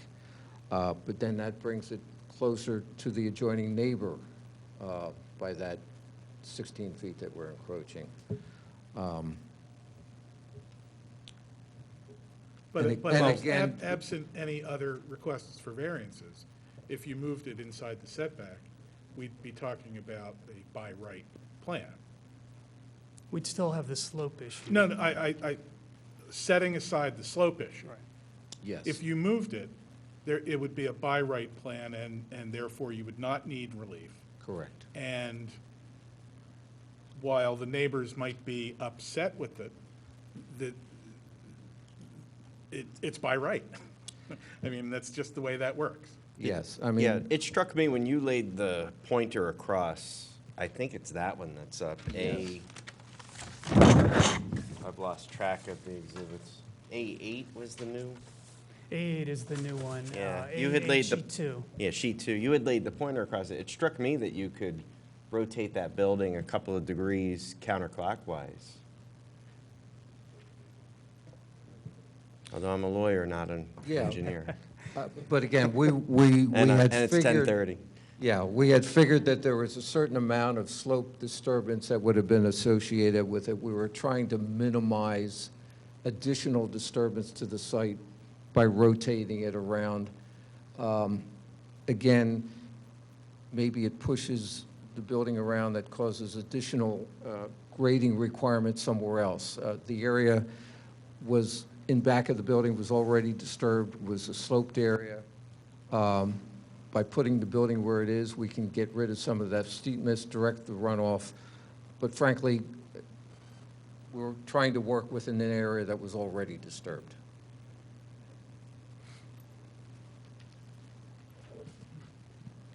Yeah, I had a question. So the areas that were subject to the grading permit, so this is A6. It's just a two-page grading permit. It doesn't delineate what areas were graded or not. But it's your testimony that the areas you pointed out. I believe A7 was the plan that was submitted, the grading permit, which showed the placement of the house, the driveway, and the grading associated with that. So That's one that was handed up? Yeah, that was A7. A6 was the permit, A7 was the plan that accompanied the permit. And I think it's a All little... right, let me look at that. Yeah, I'll okay. take that. But your testimony was that it's areas 4, 5, and 6 were the ones on A7 and covered by A6, David? yes.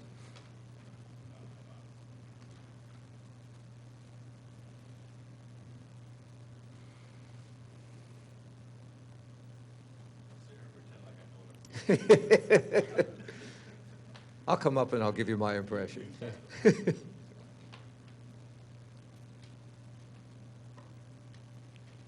Yeah, and so we believe, relief is not technically required for 4, 5, and 6. For that reason, the relief is just for 1, 2, and 3.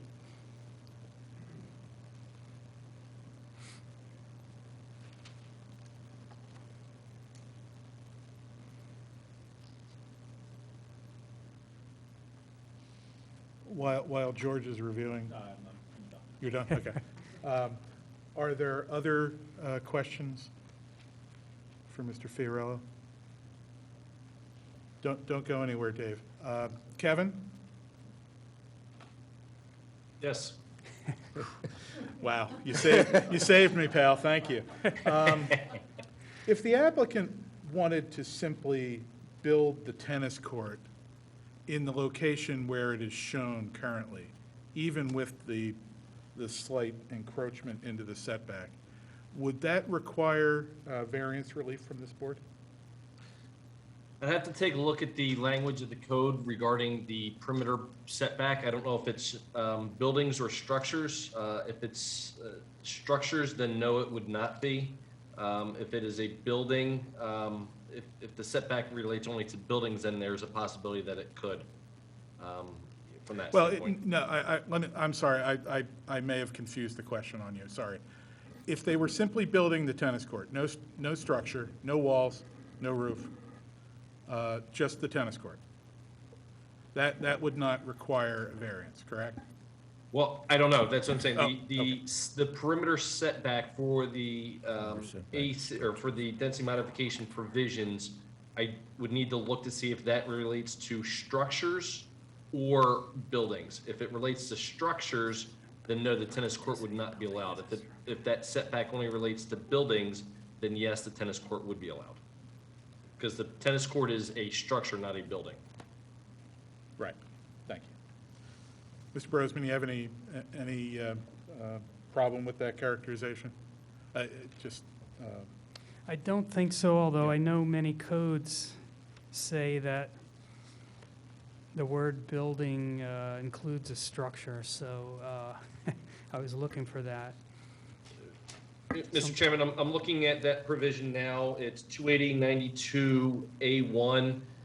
Last sentence of the paragraph, there shall be no building within 75 feet of an existing street right-of-way line and 50 feet from any adjacent property line. So that setback line is for buildings. Therefore, a tennis court could be built in that location without requiring relief. Okay, thank you.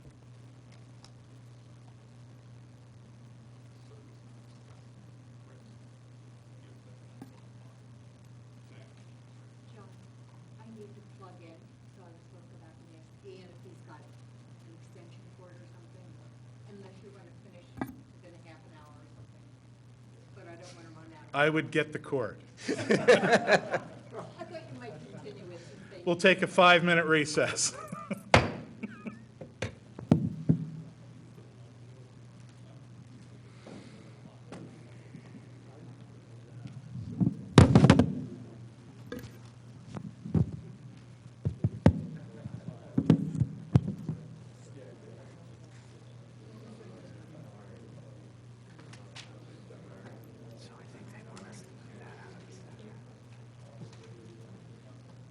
What were you saying? I'm sorry, I was talking to Steve and Larry. Was there some problem?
Yeah, my cord's only this long.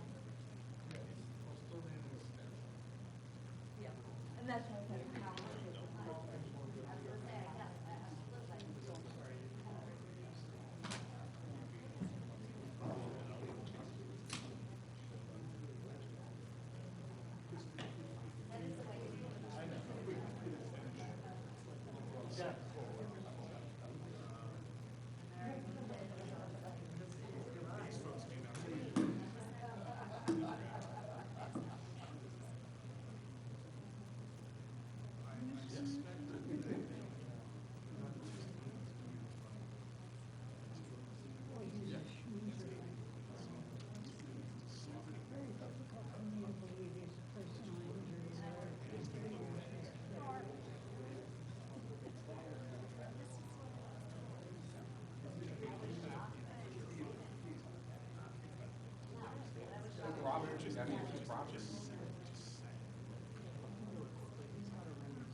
He's got to get a big power surge. I have a plain old extension cord, but all I need is a power surge to blow out my machine. So I'd rather have this strip.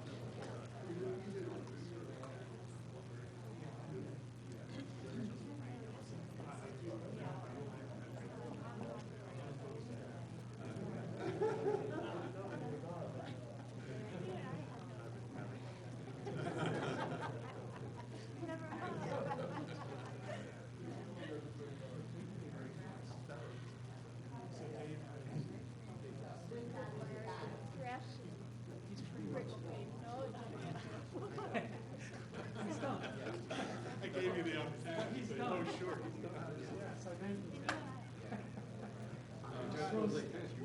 On the slow side. Even if we didn't have a cat in the street, it's really very worthwhile to get a sense of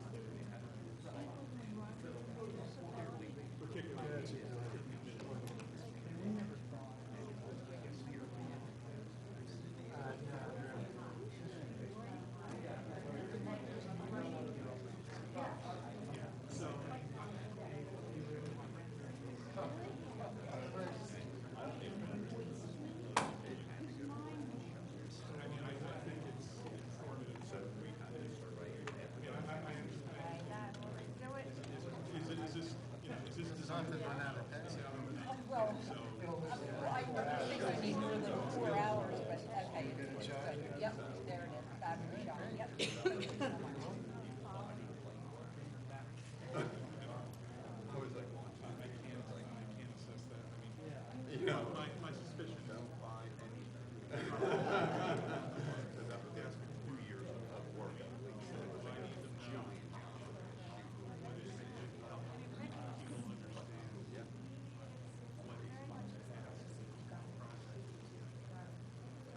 need to know.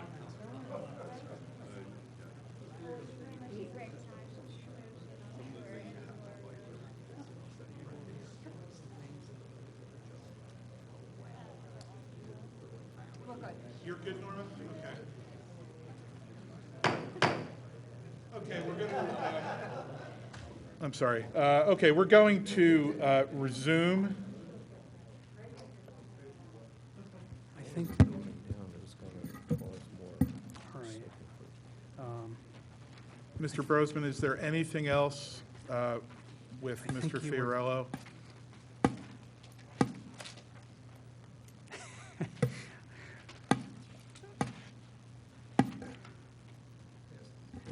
No. Okay. I had one more witness, but he would be very brief. Okay, I think we're going to do things slightly out of order because obviously there are members of the public who are here this evening who would like to speak to the application. So while, and I want to caution everyone that the applicant's presentation of their case is not yet completed. They have another witness, which I understand to be a landscape architect that would testify with respect to intentions and plans with respect to landscaping on the property should the project go forward. Holding that aside, I do want to give people the opportunity to speak this evening. You've been very patient. I mean, it's only been 3.5 hours, but you've been very patient, and we appreciate that. So at this point, I would ask if there are any members of the public who would like to speak on this application.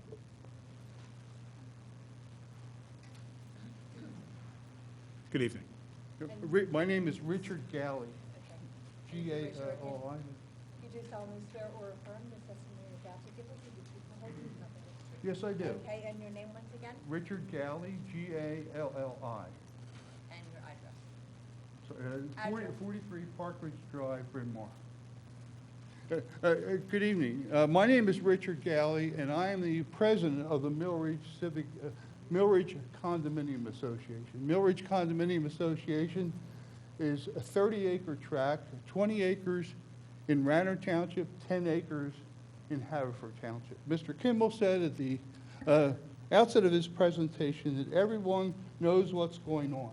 Well, in fact, Millridge, as you see from the drawings, is the entire back of this property. So we are, in effect, the largest neighbors to 328 Laurier Place. I think some of our residents may have received notice of the variance hearing because they asked me about it, and I said I didn't know anything about it.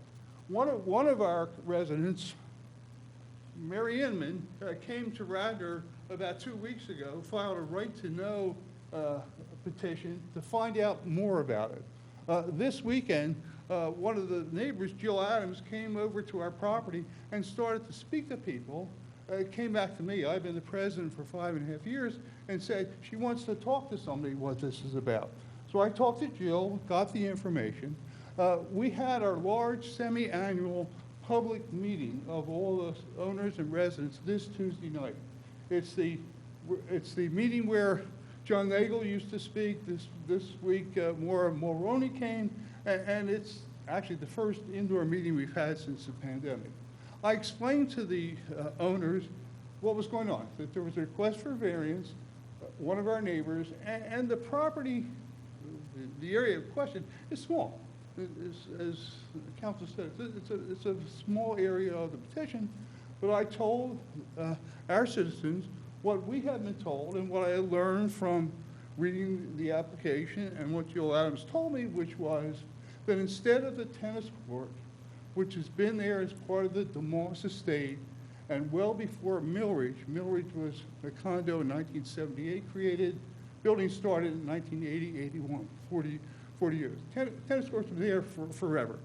Part of the known territory. Instead of that, there was going to be, quote, what we were told, a sports complex, about 40 foot high. And I presented this to our residents, and the word I used was they were aghast. They were surprised. They were shocked. So instead of walking through the woods or the top people in the B building, Andover B building, it's a mid-rise, 4-story condominium building with 22 residents. They were really upset to find out that the variance was to build a sports complex or a structure with lights and building and something that they had not been used to. Tonight you saw lots of pictures of the trees and bushes on the property, and it's beautiful property. So instead of that, what they're asking for is to build something else, something that we know nothing about. Mr. Kimmel said everybody knows what's going on. Well, in fact, we don't. I had to get the material from Jill Adams. Mr. Raleigh said, has everyone been notified? Have renderings been submitted? Of course not. We don't know what it looks like. We have no feel for it. So to the extent that we have a leg to stand, in other words, legal standing to represent a position here, and granted it's only 289 square feet, we object.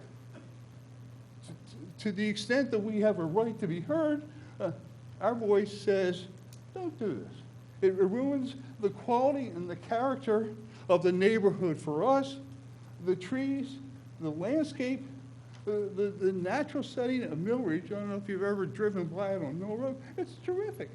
I mean, we have natural trees. We spend a lot of money and care taking care of the landscape. It's one of the appeals of this condominium because they're not bunched together. It's spread out. So this building, to the extent that we have a right to object, is going to ruin that character. It's been pointed out that a variance is for hardship so that the owner can't use the property effectively. And I think by the owner's own admission, they can use this property. They can structure this building in a way that they don't need a variance. So they've admitted that. So that's all I need to say. Our residents are opposed to it. They can do it without the variance, and thank you. Thank you, Mr. Galley. Is there anyone else who would like to speak?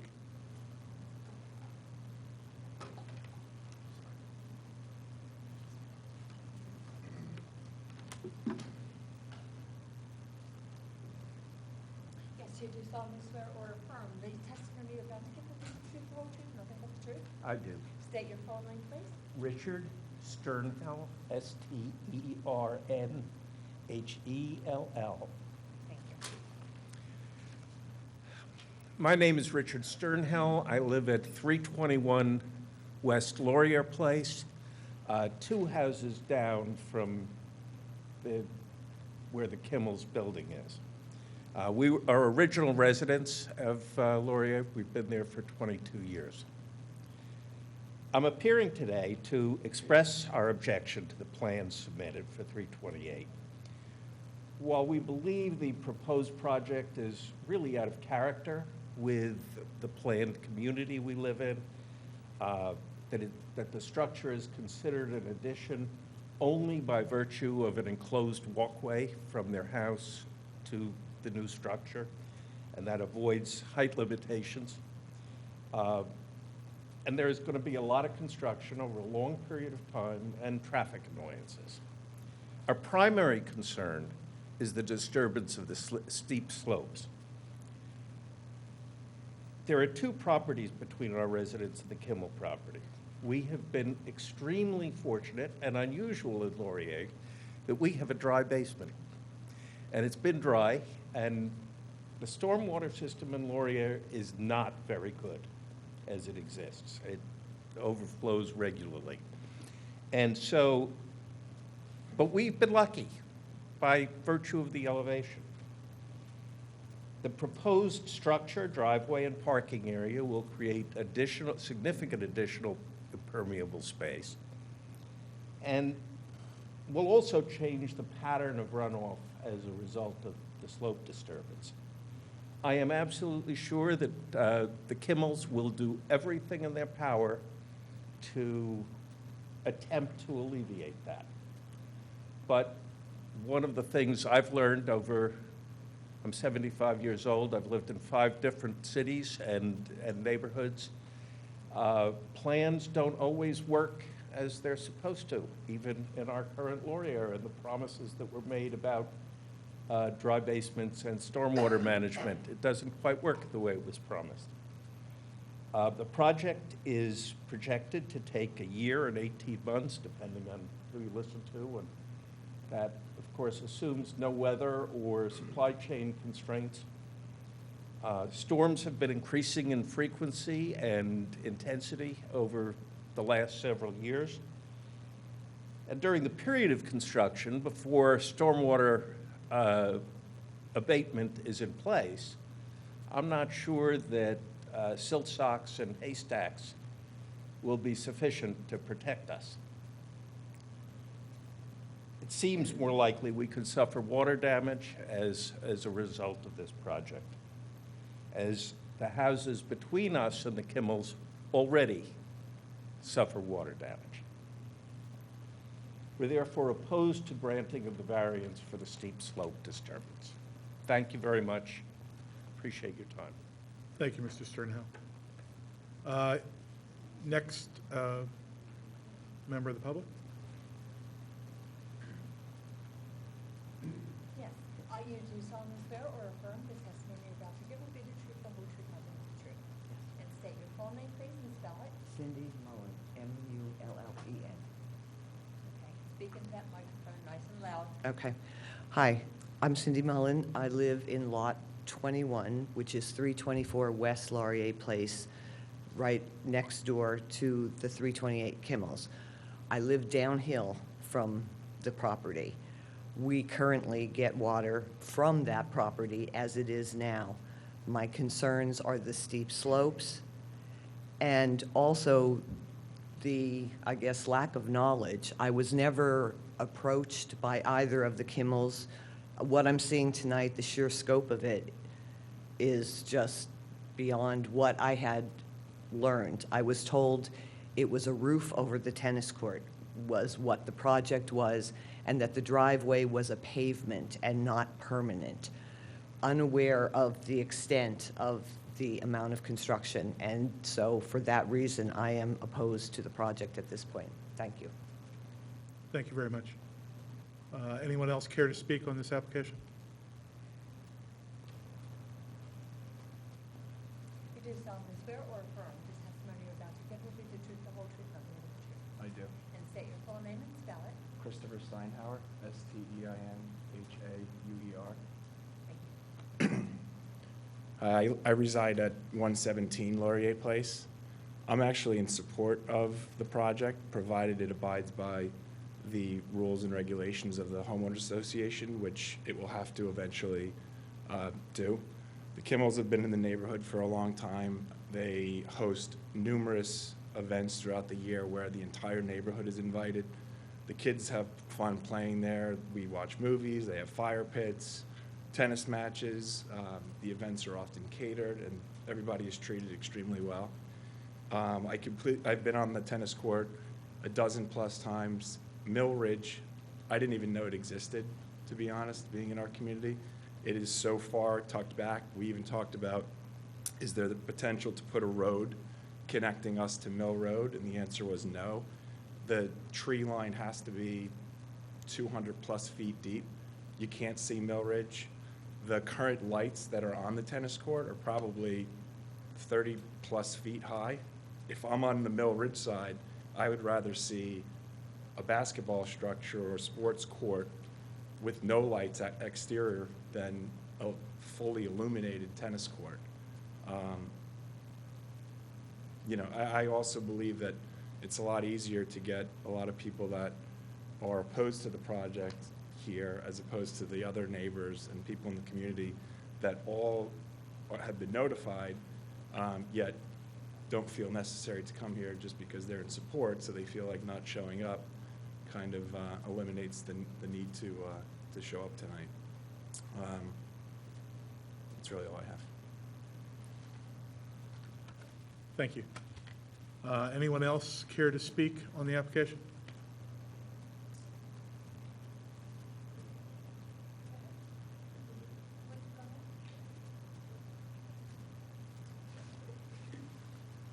You do solemnly swear or affirm the testimony you're about to give will be the truth, the whole truth, nothing but the truth. Yes. And state your full name, please, and spell. Say, S-E is the first name. Park, P-A-R-K is the last name. And, I'm sorry, spell your first name? Say, S-E, just two letters. Oh, okay. Okay. And Park, P-A. Park, P-A-R-K. Thank you. Where do you reside, Mr. Park? I live at 109 Laurier Place. So I'm just speaking on behalf of our community on my Please side. speak into the microphone. So from my perspective on Laurier community, I think I would be okay with it. I know that when the Kimmels, before they purchased this property, I think they were very clear with their intentions. I mean, it took time to purchase, and we all knew what was going on. And when he did purchase it and he put in for the approval, I know some people did object. And I think the board went above and beyond and created an arc. And I know the people that did have an issue with it joined, so they have a voice. And I think at the end of the day, when everything gets approved by everyone, I think the final product will be something that everyone can live with. So I'm okay with it. Thank you. Thank you. Thanks. Who's next?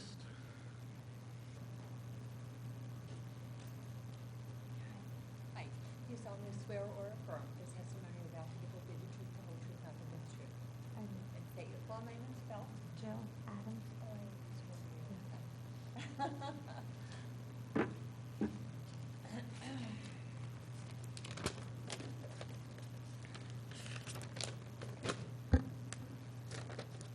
I'd like to read a statement regarding the proposed project at 328 Laurier Place because I'm an immediate neighbor and downhill from 328.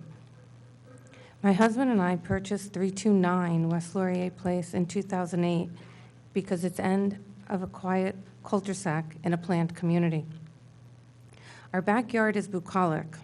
However, the uphill view from my side yard is the applicant's tennis court. The flat court, fence, and approximately 25-foot lights can be seen from my property today. A grassy slope rests between, and although steep, it affords ample room for a row of cherry trees and visually gives a place for the eye to rest. The current proposal, as submitted by the applicants, is to cut across this grassy slope within approximately 6 feet of my property with a driveway leading to a parking lot. The top of this new driveway will rest on a steep and fragile slope. So fragile, in fact, that a nearly 200 linear foot, approximately 8 feet high retaining wall will be needed to stabilize it. Granting the steep slope variance to develop impervious coverage can have reckless consequences. Tall evergreen trees on our property line protect this fragile slope. They provide privacy screening, and while able to sustain in place for nearly 20 years, they will no doubt be compromised during the construction phase. Their root structure, firmly planted, holds back the slope from mud and debris on my property. The steep slopes above and below the applicant's tennis court contour naturally downhill to my backyard. I received water runoff today. This is the site where the applicant seeks relief to build a nearly 12,000 square foot impervious surface sports complex. Most concerning is the 41-foot-high tall roof increasing the rain capture surface area. The applicant invited the neighbors onto his property as an opportunity to alleviate concerns. Regrettably, no stormwater management plans had been drawn that he could share, and he only presented a loose understanding of what would be put in place. Granting the applicant permission to disturb the steep slope, coupled with the property's impervious surface being increased by over 50%, can be reckless. The project is projected to take 18 months or longer, especially with uncontrollable delays such as weather and broken supply chains. The applicant's plans to begin his project in January. I have concerns that severe winter storms and unpredicted weather due to global warming will compromise any temporary stormwater abatement. As it pertains to the setback, the applicant's paperwork describes the removal of a pool shed which lies completely inside a setback. Yet, a new structure 10 times the size of the dilapidated shed will partially rest inside another setback.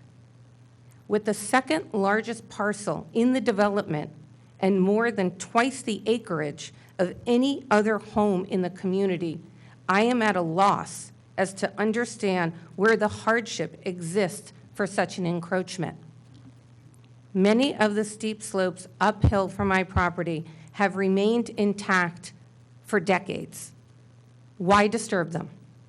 There is no clear hardship to the applicant that I can discern. The hardship of this project rests on my health, safety, and welfare. As an immediate downhill neighbor, our overwhelming concerns are of stormwater runoff mudslides, and their impact on our property value. This creates anxiety, frustration, and can impede on my day-to-day ability to function. I humbly and respectfully request that the zoning hearing board deny the applicant's variance request. Thank you. Thank you.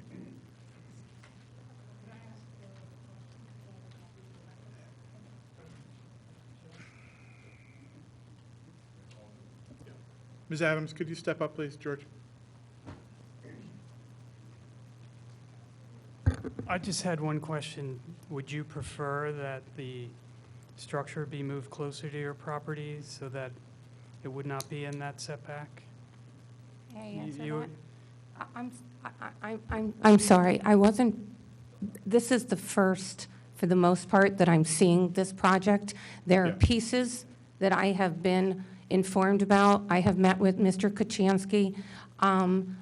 Like Mr. Galley, I did come to Right to Know, and I also met with Mr. Nursini. So I am, and I've reached out to Mr. Ecomedes as well. I am piecing this together. So with all due respect, sir, I don't know if I can answer a question like that on the fly. I'm really very sorry. Okay, thank you. Anyone else?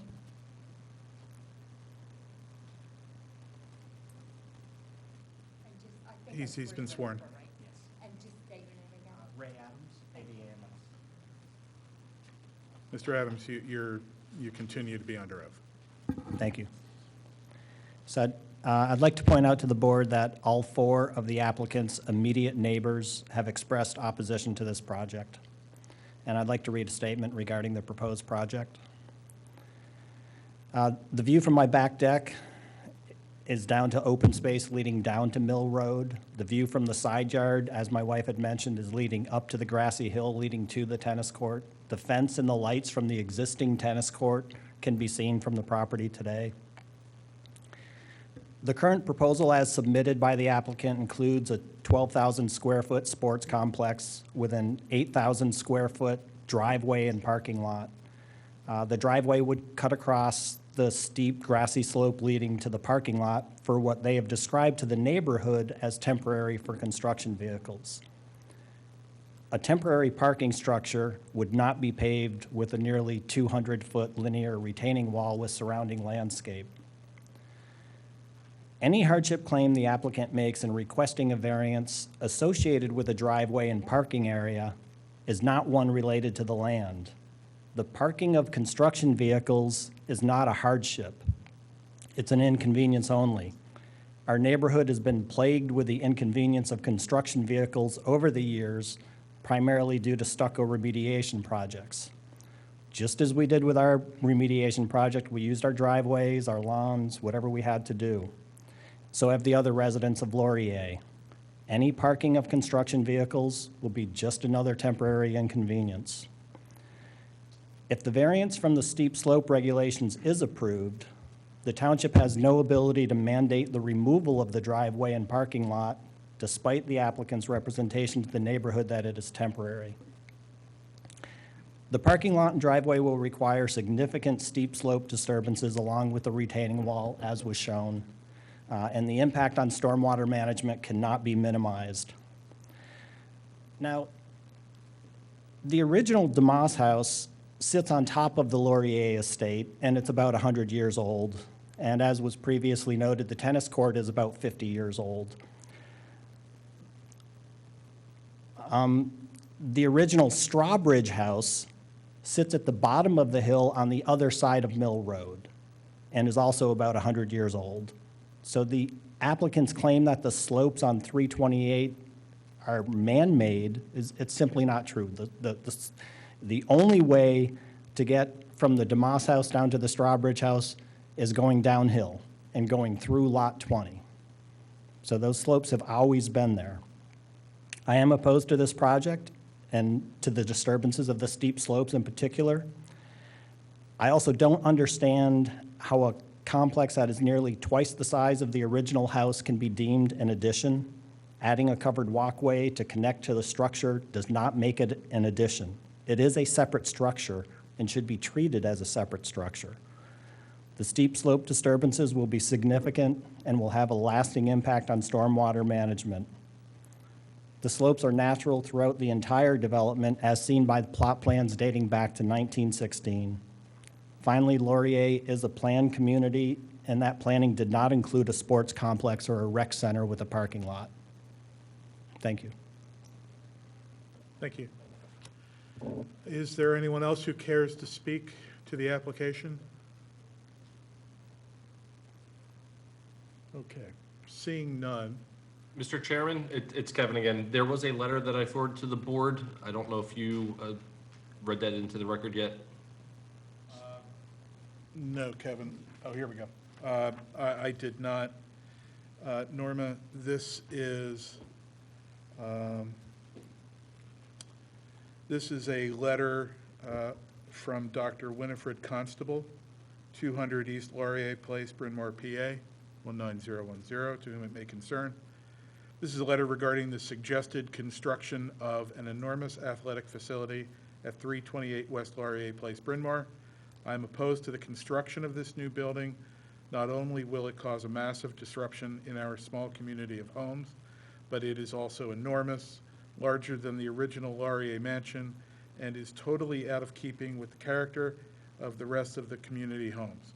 It is way too massive and will look like a clubhouse or a school gym facility. I also believe that moving of all this large amount of earth, despite a retaining wall, will cause damage to root systems of existing old trees. This cannot be avoided, as roots are as wide as the height of the trees. The wall may help prevent erosion of the earth, but will not protect our trees, and we will lose many of them.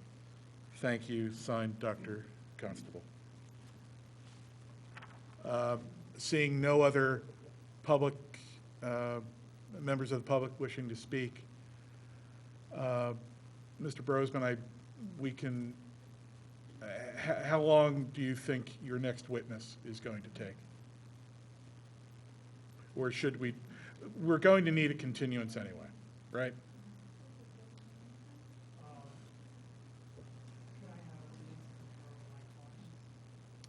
I will give you until 11:10. That's 5 minutes. Thank you.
Sorry, Mr. John Nagel. I should have warned you.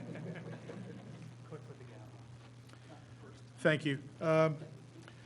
Mr. Brosman, I believe it is wise at this point to continue this proceeding and complete it at our December meeting, because there's there's more ground to cover. You have another witness, and I suspect the board will have questions and fairly extensive discussion on the application. So if your clients are amenable to a continuance at this point, that's what I'd like to do. Obviously, to the extent that you need to extend the periods that we're required to take action under, we'd certainly appreciate that courtesy. What's your impression? Yes, we would like to have a continuance. I don't think you need any extension, but if you did, I hereby grant it. And what is that date and time of the? Third Thursday of December is. The 16th, I believe.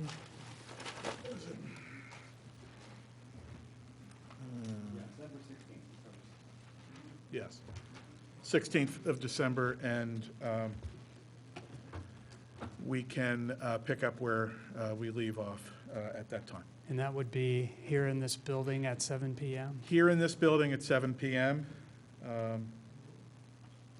I can't, hopefully no spike in things going on in this world, but yes, that's correct. Oh, I'm sorry, yes.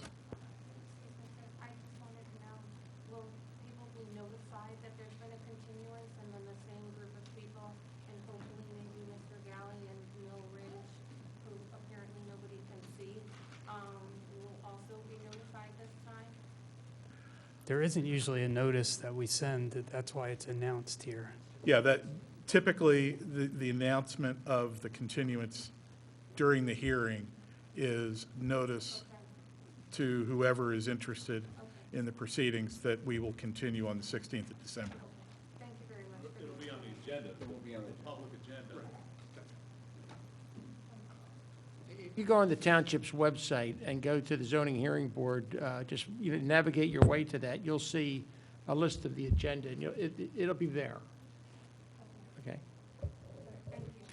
Thank you so very much. All right, with that, we will, I guess we stand adjourned. Is it adjourned or, yes, adjourned. Too many recesses tonight.